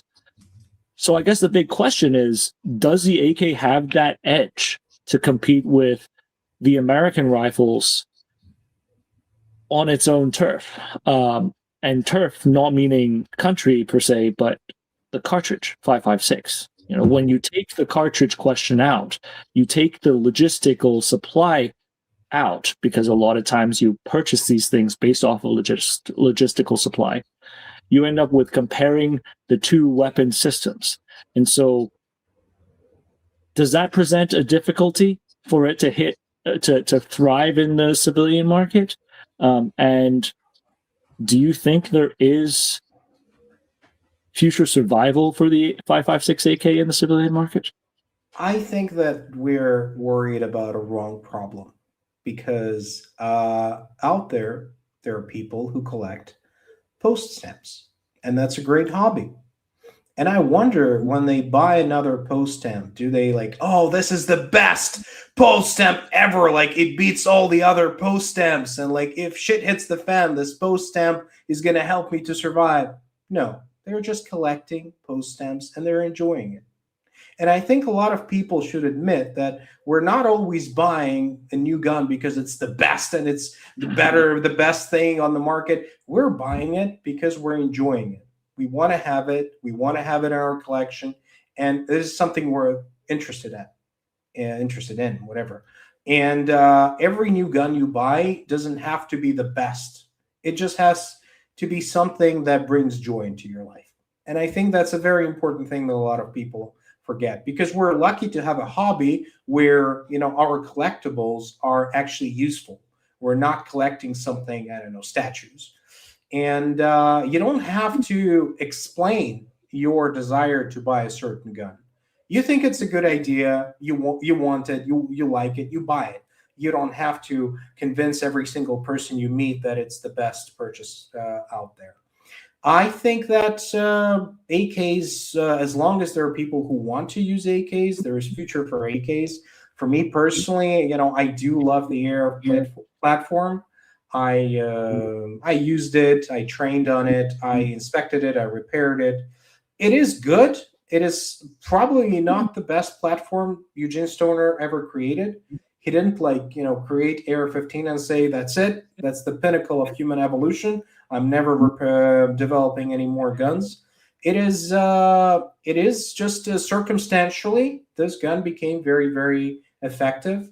Does it have flaws? Yes. Once in Iraq I saw an AR-15 that was basically snapped in half on the barrel nut.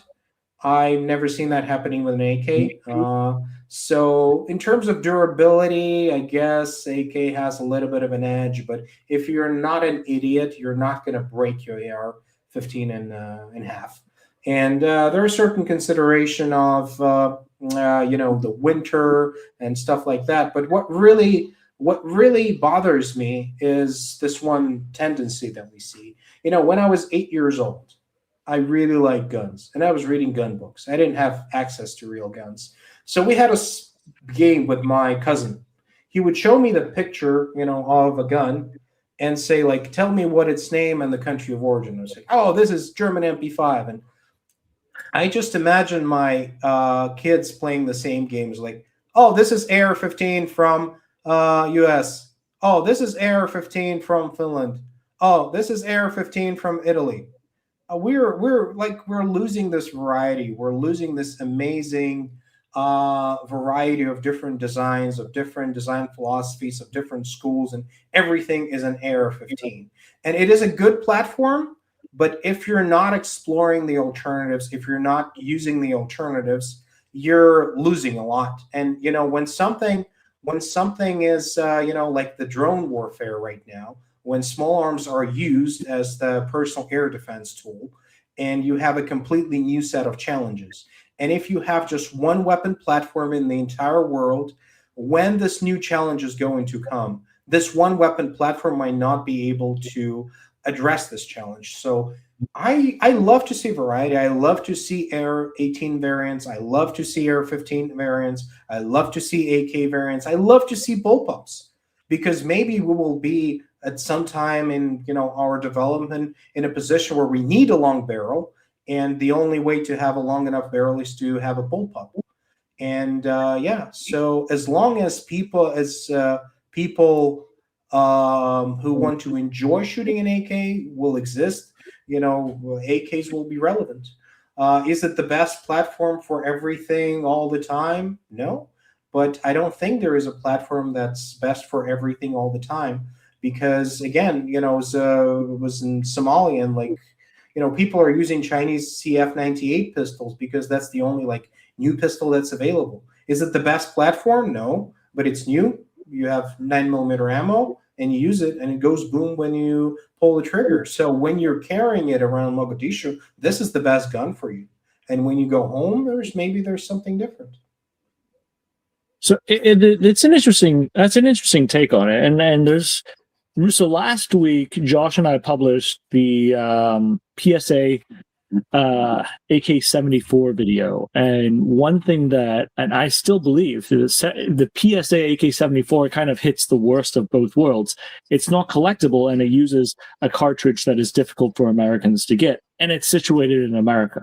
So if you broke one of those, like if you were able to drop these in I don't know, Armenia, somewhere that uses 545, Mongolia, and they could have weapons easily, and this is the cheapest AK-74 they can have. It doesn't matter if it was poorly made. It shoots the cheapest ammunition. You would still sell a lot of it.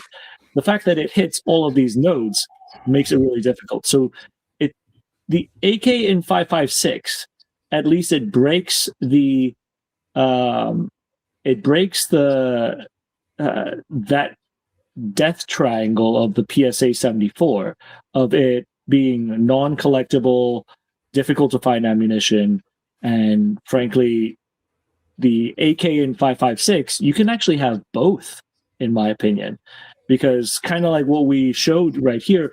Yeah, I mean, Type 84 pre-ban is going to be very expensive here in the US because of how rare they are.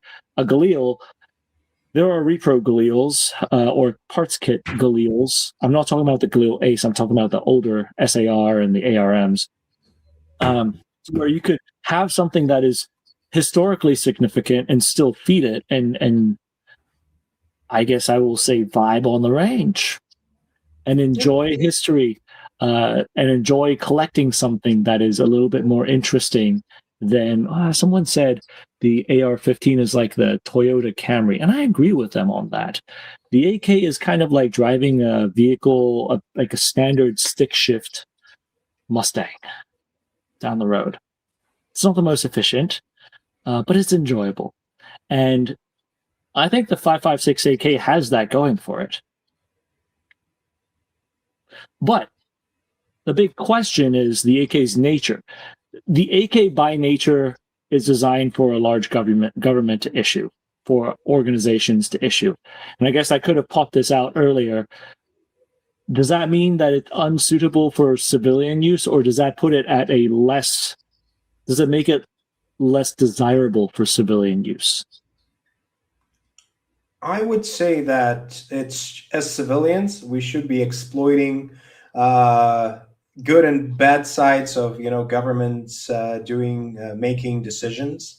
So again, if I think it's irrelevant, and as a civilian gun owner, you have, at least in the U.S., you have incredible opportunities, and you can try to exploit whatever governments are doing, and actually have a choice. So I think it's really. I don't think the nature of AK makes it any worse, any less suitable.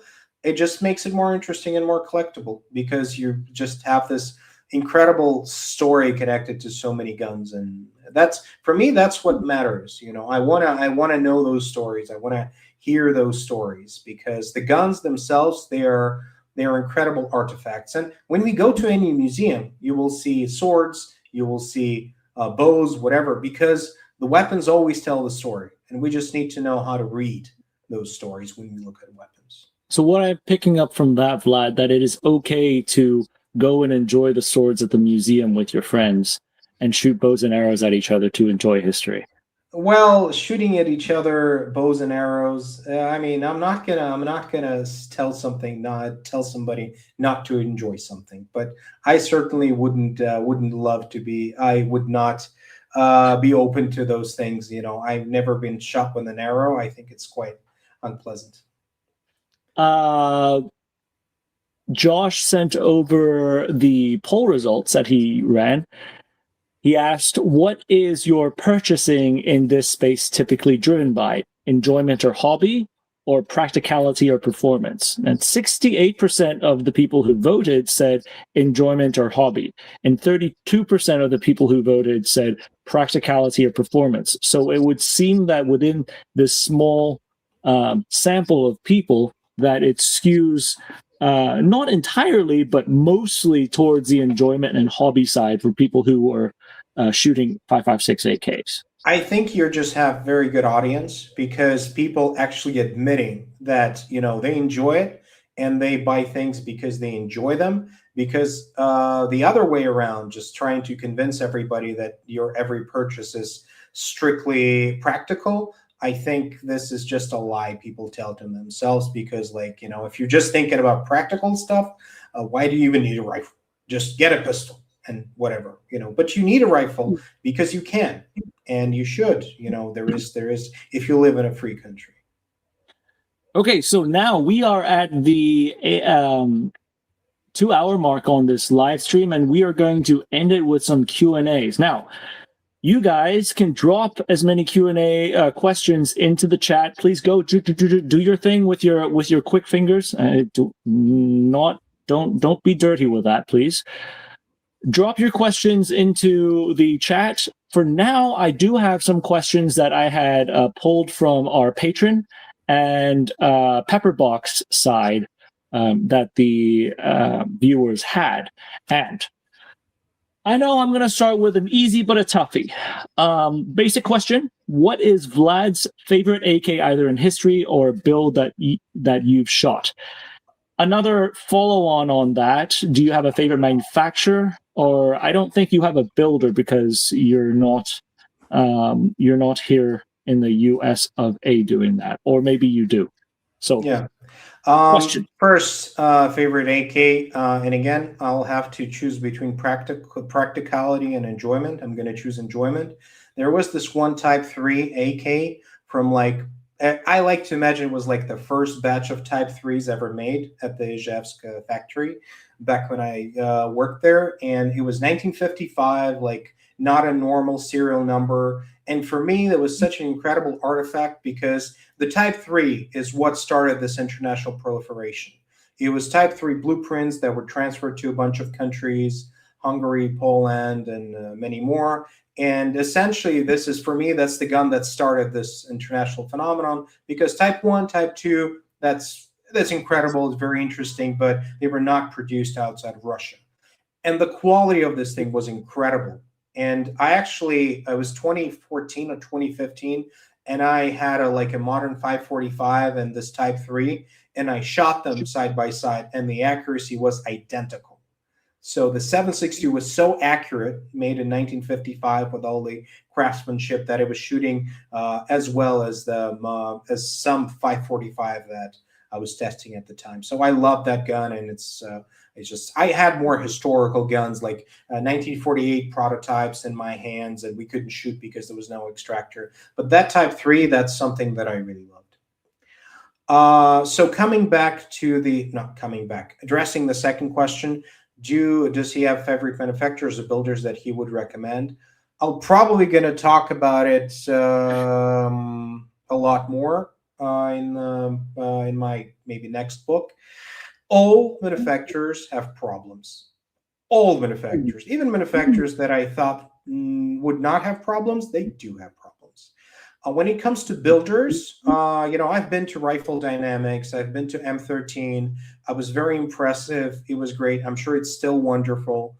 But the problem is the quality can, especially with individuals, can fall pretty fast. The guy gets in a fight with his wife.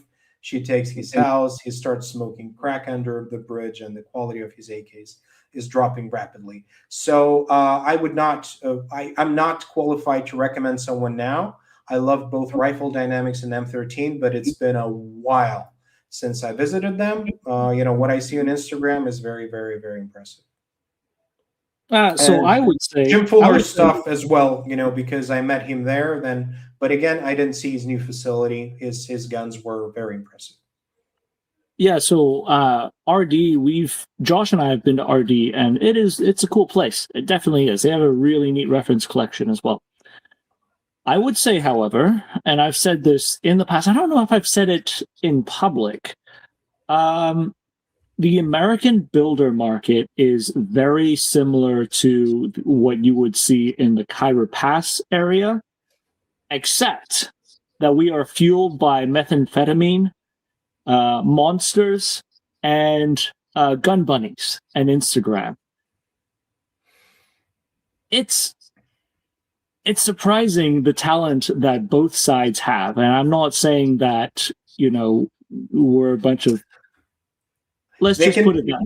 They can be a topic for the next video, because I've been both at those builders and in Khyber Pass workshops, so we can compare. It's amazing the degree of creativity and the degree of craftsmanship that exists on both sides, and lack thereof as well. Lack thereof on creativity and craftsmanship. It is the Wild West. It's talking about builders, it is a very difficult one to recommend because, like you said, they don't have the same QC as let's say like Radon, like FB Radon has. They don't have the same QC as some other large factories would have, and oversight. So also they don't have the regulations that hold them back from doing something truly spectacular and original. So it's difficult. That's a difficult one to talk about. Let me see. Oh my, we have people who actually enjoy methamphetamine in the chat. Okay, so this is one that has been reoccurring. This is a question that's been reoccurring. Did KK do anything with the firing pin and firing pin channel for it to work with 5.56? Because a lot of people seem to have issues with 5.56 AKs that pile up metal on the primers. And on that, specifically on the PSAs, that what we've seen in the PSA is the firing pin hole was a little bit wider than we would like, and it would suck in some of those firing pin, some of the primer material in there. Now, I will say from an ordnance side, from an ammo guy side, it's one thing using primarily military ordnance or ammunition, and they use a very strict control over the primer specs. When it comes to commercial civilian primers or ammunition components, it is the sky is the limit. Josh corrected me right here. Sorry, that was a PSA 545. So that was a completely different story on this. But I've seen in more than one account people asking about the 556 AKs having firing pin and firing pin channel issues, that it would suck up some of the primers. Um, and so I'll leave it to you. Do you know anything about this? As far as I know, there were no major modifications to like 101, 102. I personally never I mean, I didn't experience it with 556 AKs. There were instances of kind of the same problem with, I think, Pakistani ammunition and various battle rifles in 7.62 by 51. But personally, I never experienced this problem. I'd love to know more. But it was never something that I saw. So I am afraid I'm completely useless when it comes to this particular question. I think part of this too, when it comes to non-TDP transfer items, the sky is a limit on what you can do, and also the sky is a limit on what you can do wrong in a Oh yeah. non-TDP setup. So when I'm saying again, the our version of Khyber Pass gunsmiths who are fueled by monsters and gun bunnies and boobies on Instagram, most certainly, the sky is a limit on what they could do right and do wrong. And I would be curious, chats out there, someone saying that the Bulgarian AK-101s, which I think he's talking about the ARM ones because they didn't have the 101s in Bulgaria, had issues. WBP is a civilian rifle manufacturing facility, so that is separate from FB Radom. My question to the chat is, if you've experienced issues with the AK-556 eating primers, was that a civilian AK or was that a military AK? Because I know from working with the Poles a lot, that was not a common issue with the Polish military. As far as I've seen, I don't know. I wasn't a Polish armorer, so I can't speak for them, but that did not seem to be an issue that anyone ever brought up, that the barrel would eat primers. In fact, it was boringly reliable, is what I heard from my counterparts in the Polish army. So let's see. Kay is asking, there seems to be an increasingly common sentiment in the West that AKs are dépassé compared to modern ARs. And how would you respond to this argument? You kind of responded to this earlier. You want to say it in like one or two phrases so they can catch it? Yeah. You see, I do not know the exact definition of dépassé, but I guess it's a past tense. It's a past tense. It's past its peak. SIG 550 series, are they bad guns? Tell me. I mean,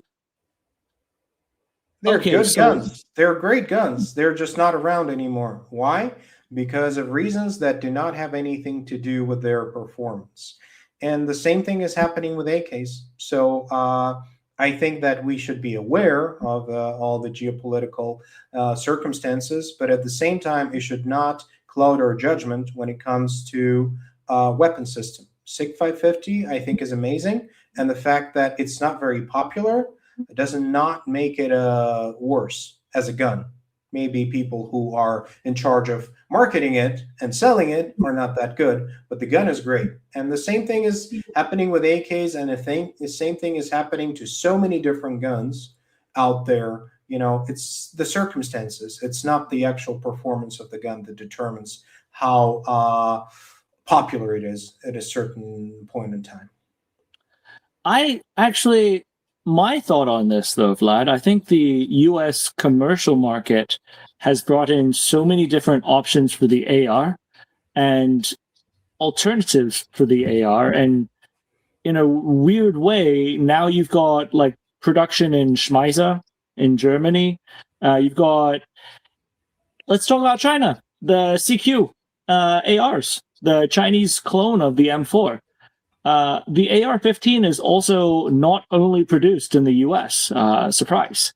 And the fact that the AR also has a plethora of aftermarket components that's easily bolted on, I think I think that also presents itself in an entirely different type of sort of ability that the AR has that the AK does not. And it's not down to the performance of the AR versus the AK. It's more so towards the development, towards the in the US aftermarket environment that's given so many different options that frankly were not developed as well in for the AK. I mean, what do you have? You have the what's the Israeli firm that's really known for TDI. What else? There's a couple firms out in Israel that's Sure famous Shot for AK components. Armament and Sure shots a big one out of Russia. Zenitco and copies of Zenitco. Oh, I mean, it's out there. All the upgrades are out there. I personally use Sure Shot Armament. They're great. Again, but there is a question of a price point. But then again, you start thinking like you only need all that stuff if you're using lasers. And again, I just want people to enjoy their hobby. If you buy an AK and makes you happier, great. If you buy an AR and makes you happier, wonderful. If you buy a Mauser and it makes you happier, my Mauser is the best gun for you. I wrote this article with a very controversial idea. Like we were in Florida with a friend of mine years ago, and he wanted my advice on buying a good practical pistol. So we bring him in, or like M&P Shield. This is exactly what you need, and there is no spark in his eyes. I'm like, okay, Glock 43 just came out at the time. And the shop owner gives his Glock like, hey, do you want to go and shoot it?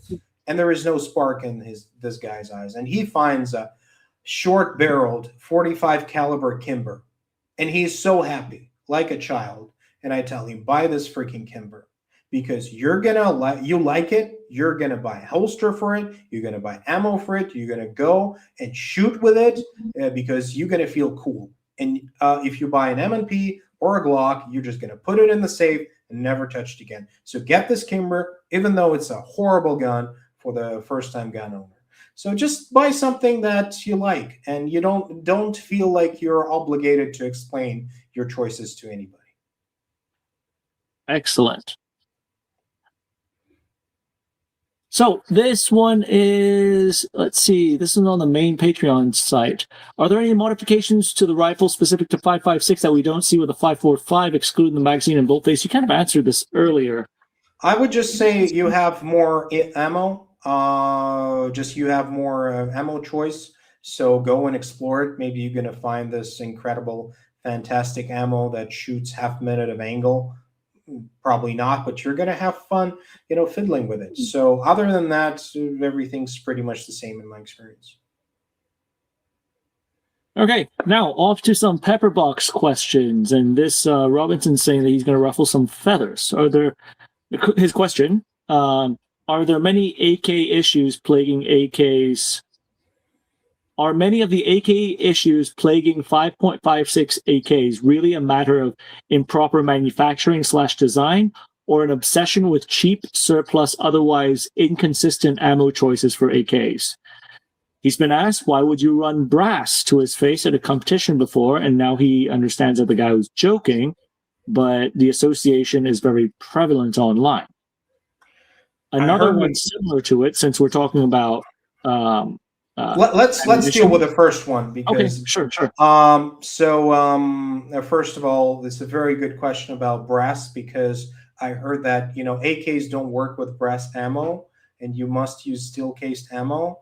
So the Russian factory is using brass cased S109 to test AK-101, 201, and stuff like that. So AKs work with brass cased ammo perfectly well. Yugoslavia produced brass case ammo and no steel cased ammo. So yeah, I think we just forgetting that the good times never last. 545 was really cheap, and it just when people talk about oh, you can buy an AK in Africa for price of a chicken. I guess that's not the reality. That was the reality when those guns were dumped there for free.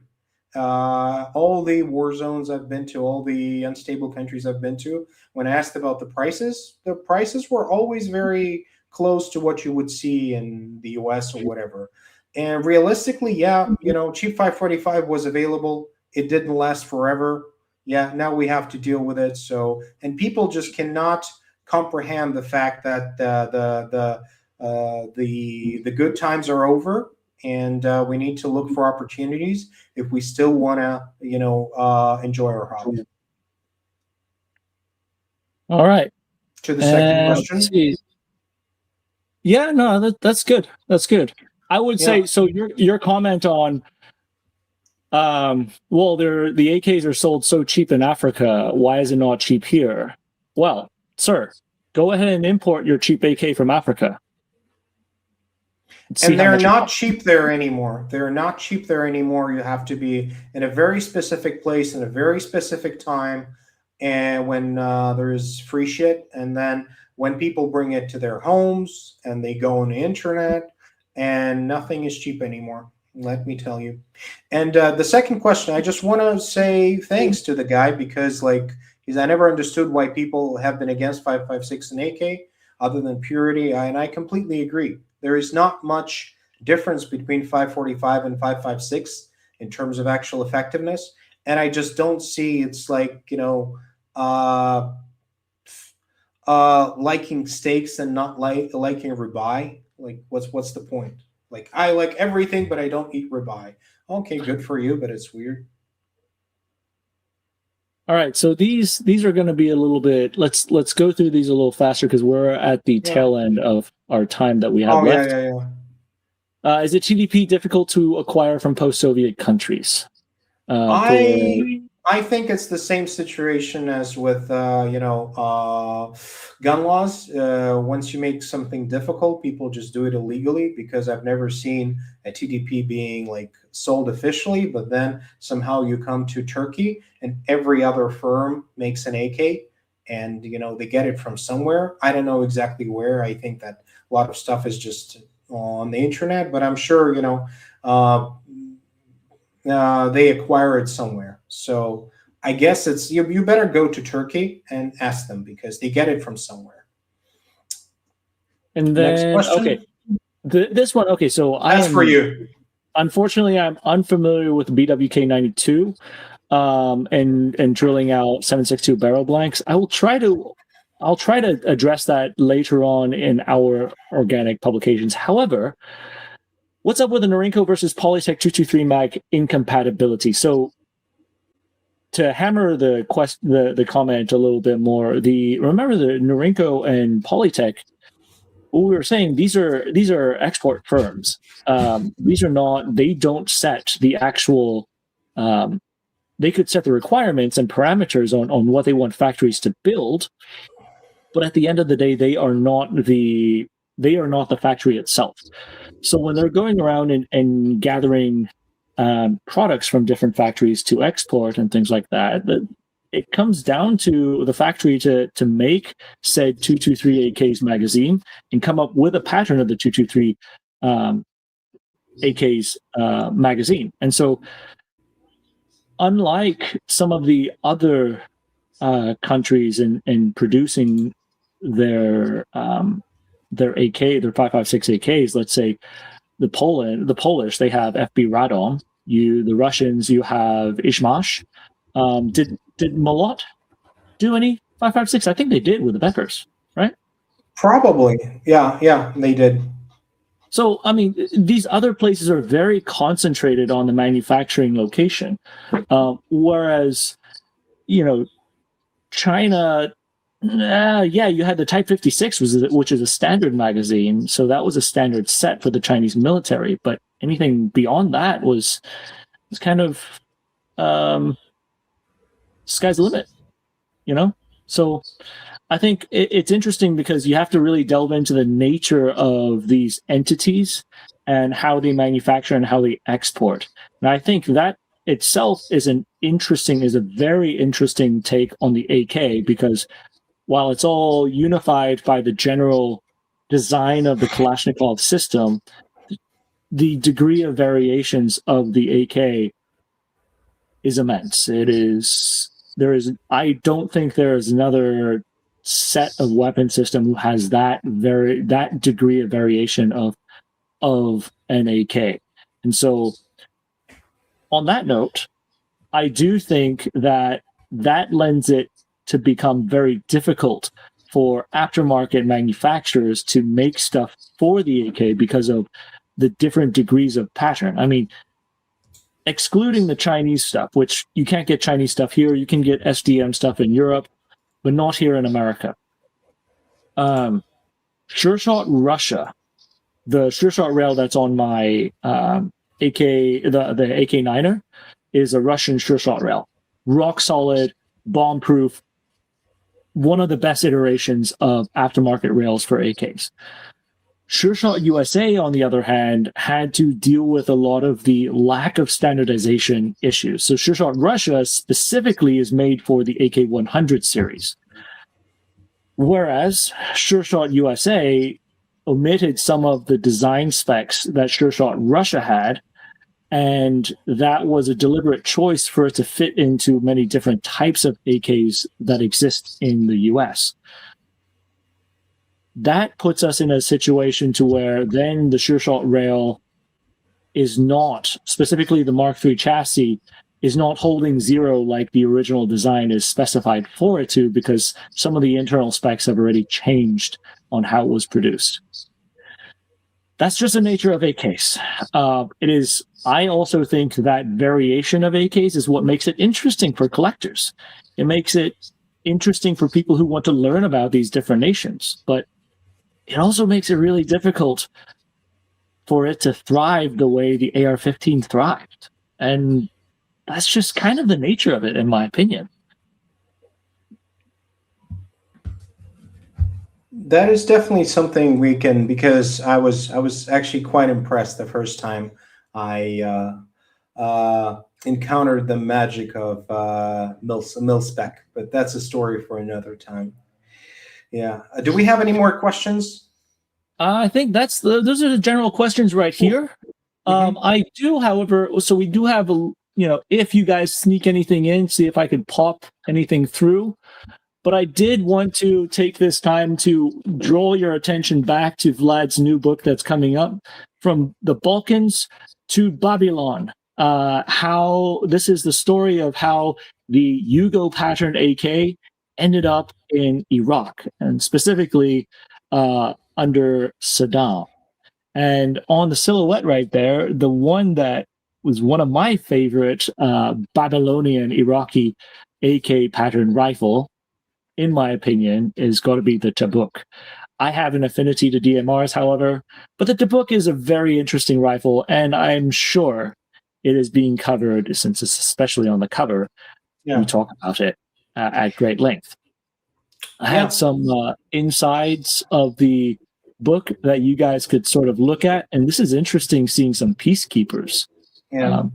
It was one of the first deployments of M21, and Miles Whining. Actually, this book is in a way not just mine. There are people who know more than me who contributed an immense amount of information, photos, and their stories. And for me, that's what makes it special, because it doesn't matter how much experience I have. It's impossible for one person to know everything. So there is a lot of contributors in the book that wrote their own little stories connected to Zostima and Tabuk, and for me, just it was a very important part of working on the book, because you cannot possibly cover everything. You want those little emotional moments, people's experiences, and that's what I enjoy reading, and that's what I try to write. And huge. I love that you have Miles in this book. I mean, huge shout out to Miles, one of the guys with the biggest hearts. And to be honest, I mean, there was a lot of people who didn't know him were talking about Miles. Oh, why is he talking like this? And thinking that he's this or that. 110%. That is one of the hardest dudes I've met, and been through some of the craziest war stories that I've ever heard in my life. So, Miles Vining, if you're out there, I know you're out there. I miss you. I hope to see you around. Let me see. I'm just going to do a once over just to see if we have anything that we should pop open before we end this feed. Let's see. So there was a Vepr 223. Yeah. How do you get an AEM5 or an OCM5 on your AK? We cover that in the AK Niner series. Go on to YouTube and Google AK Niner, N-E-I-N-E-R. N-I-N-E-R, sorry. Not nine or N-E-I. AK Niner, as it's spelled. Sorry about that. Indeed, the Chinese did reverse engineer all kinds of weapons. In fact, we've also talked about the Type 85 Dragunov.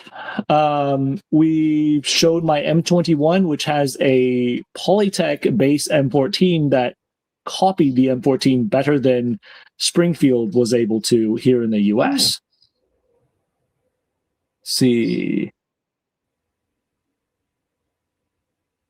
I have not heard of this. Do you know about this? I know the CQ, the CQs. Yeah, CQs are in production, and they actually transferred the technology from China to Sudan. Normal Sudan, not South Sudan.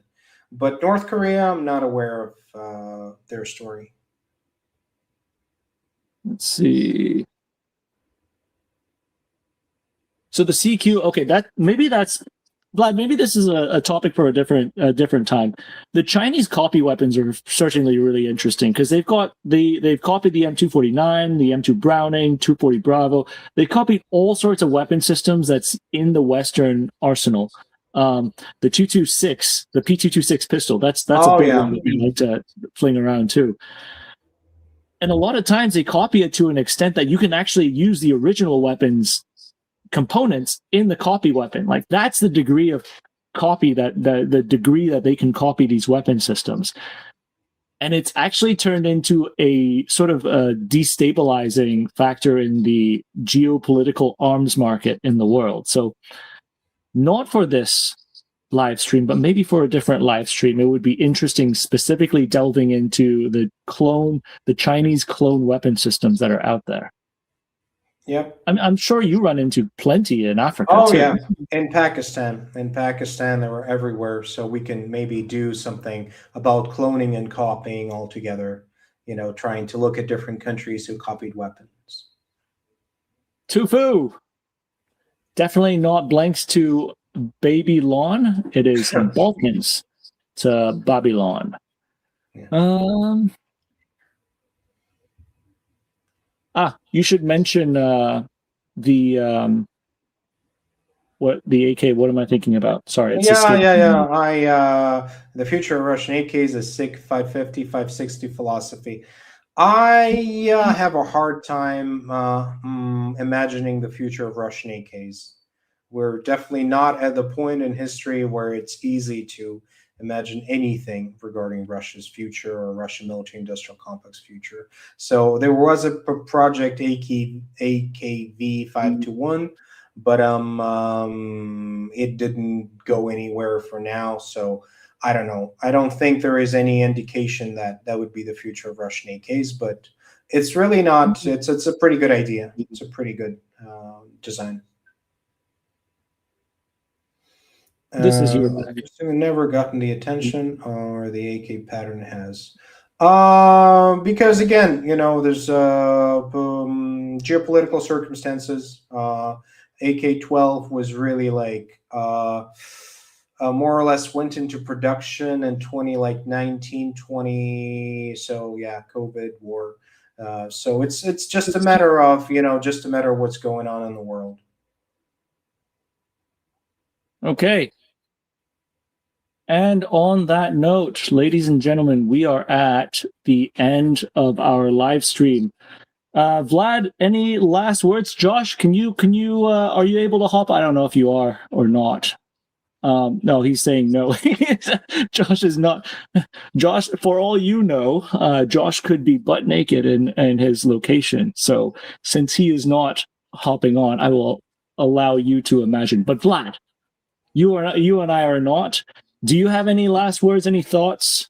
I'm just happy to have this opportunity. Thank you for inviting me, and I hope we're going to be able to talk about some other topics in the future. And it was great. It was a great way for me to reminiscent about some of the stuff that I've seen, because I actually forgot a lot of stuff, and like preparing for this little video, I was like, oh, that happened. Oh, this happened.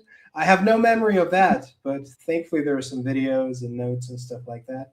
So I hope we'll be able to do it again, and maybe the community will help us to find the questions that we should ask each other and ourselves, to maybe share some of the knowledge that we have, and maybe the community will share some knowledge they have, and overall we'll be spreading the knowledge without any prejudice towards 5.56 AKs or any other weapon systems that do not deserve the prejudice they get.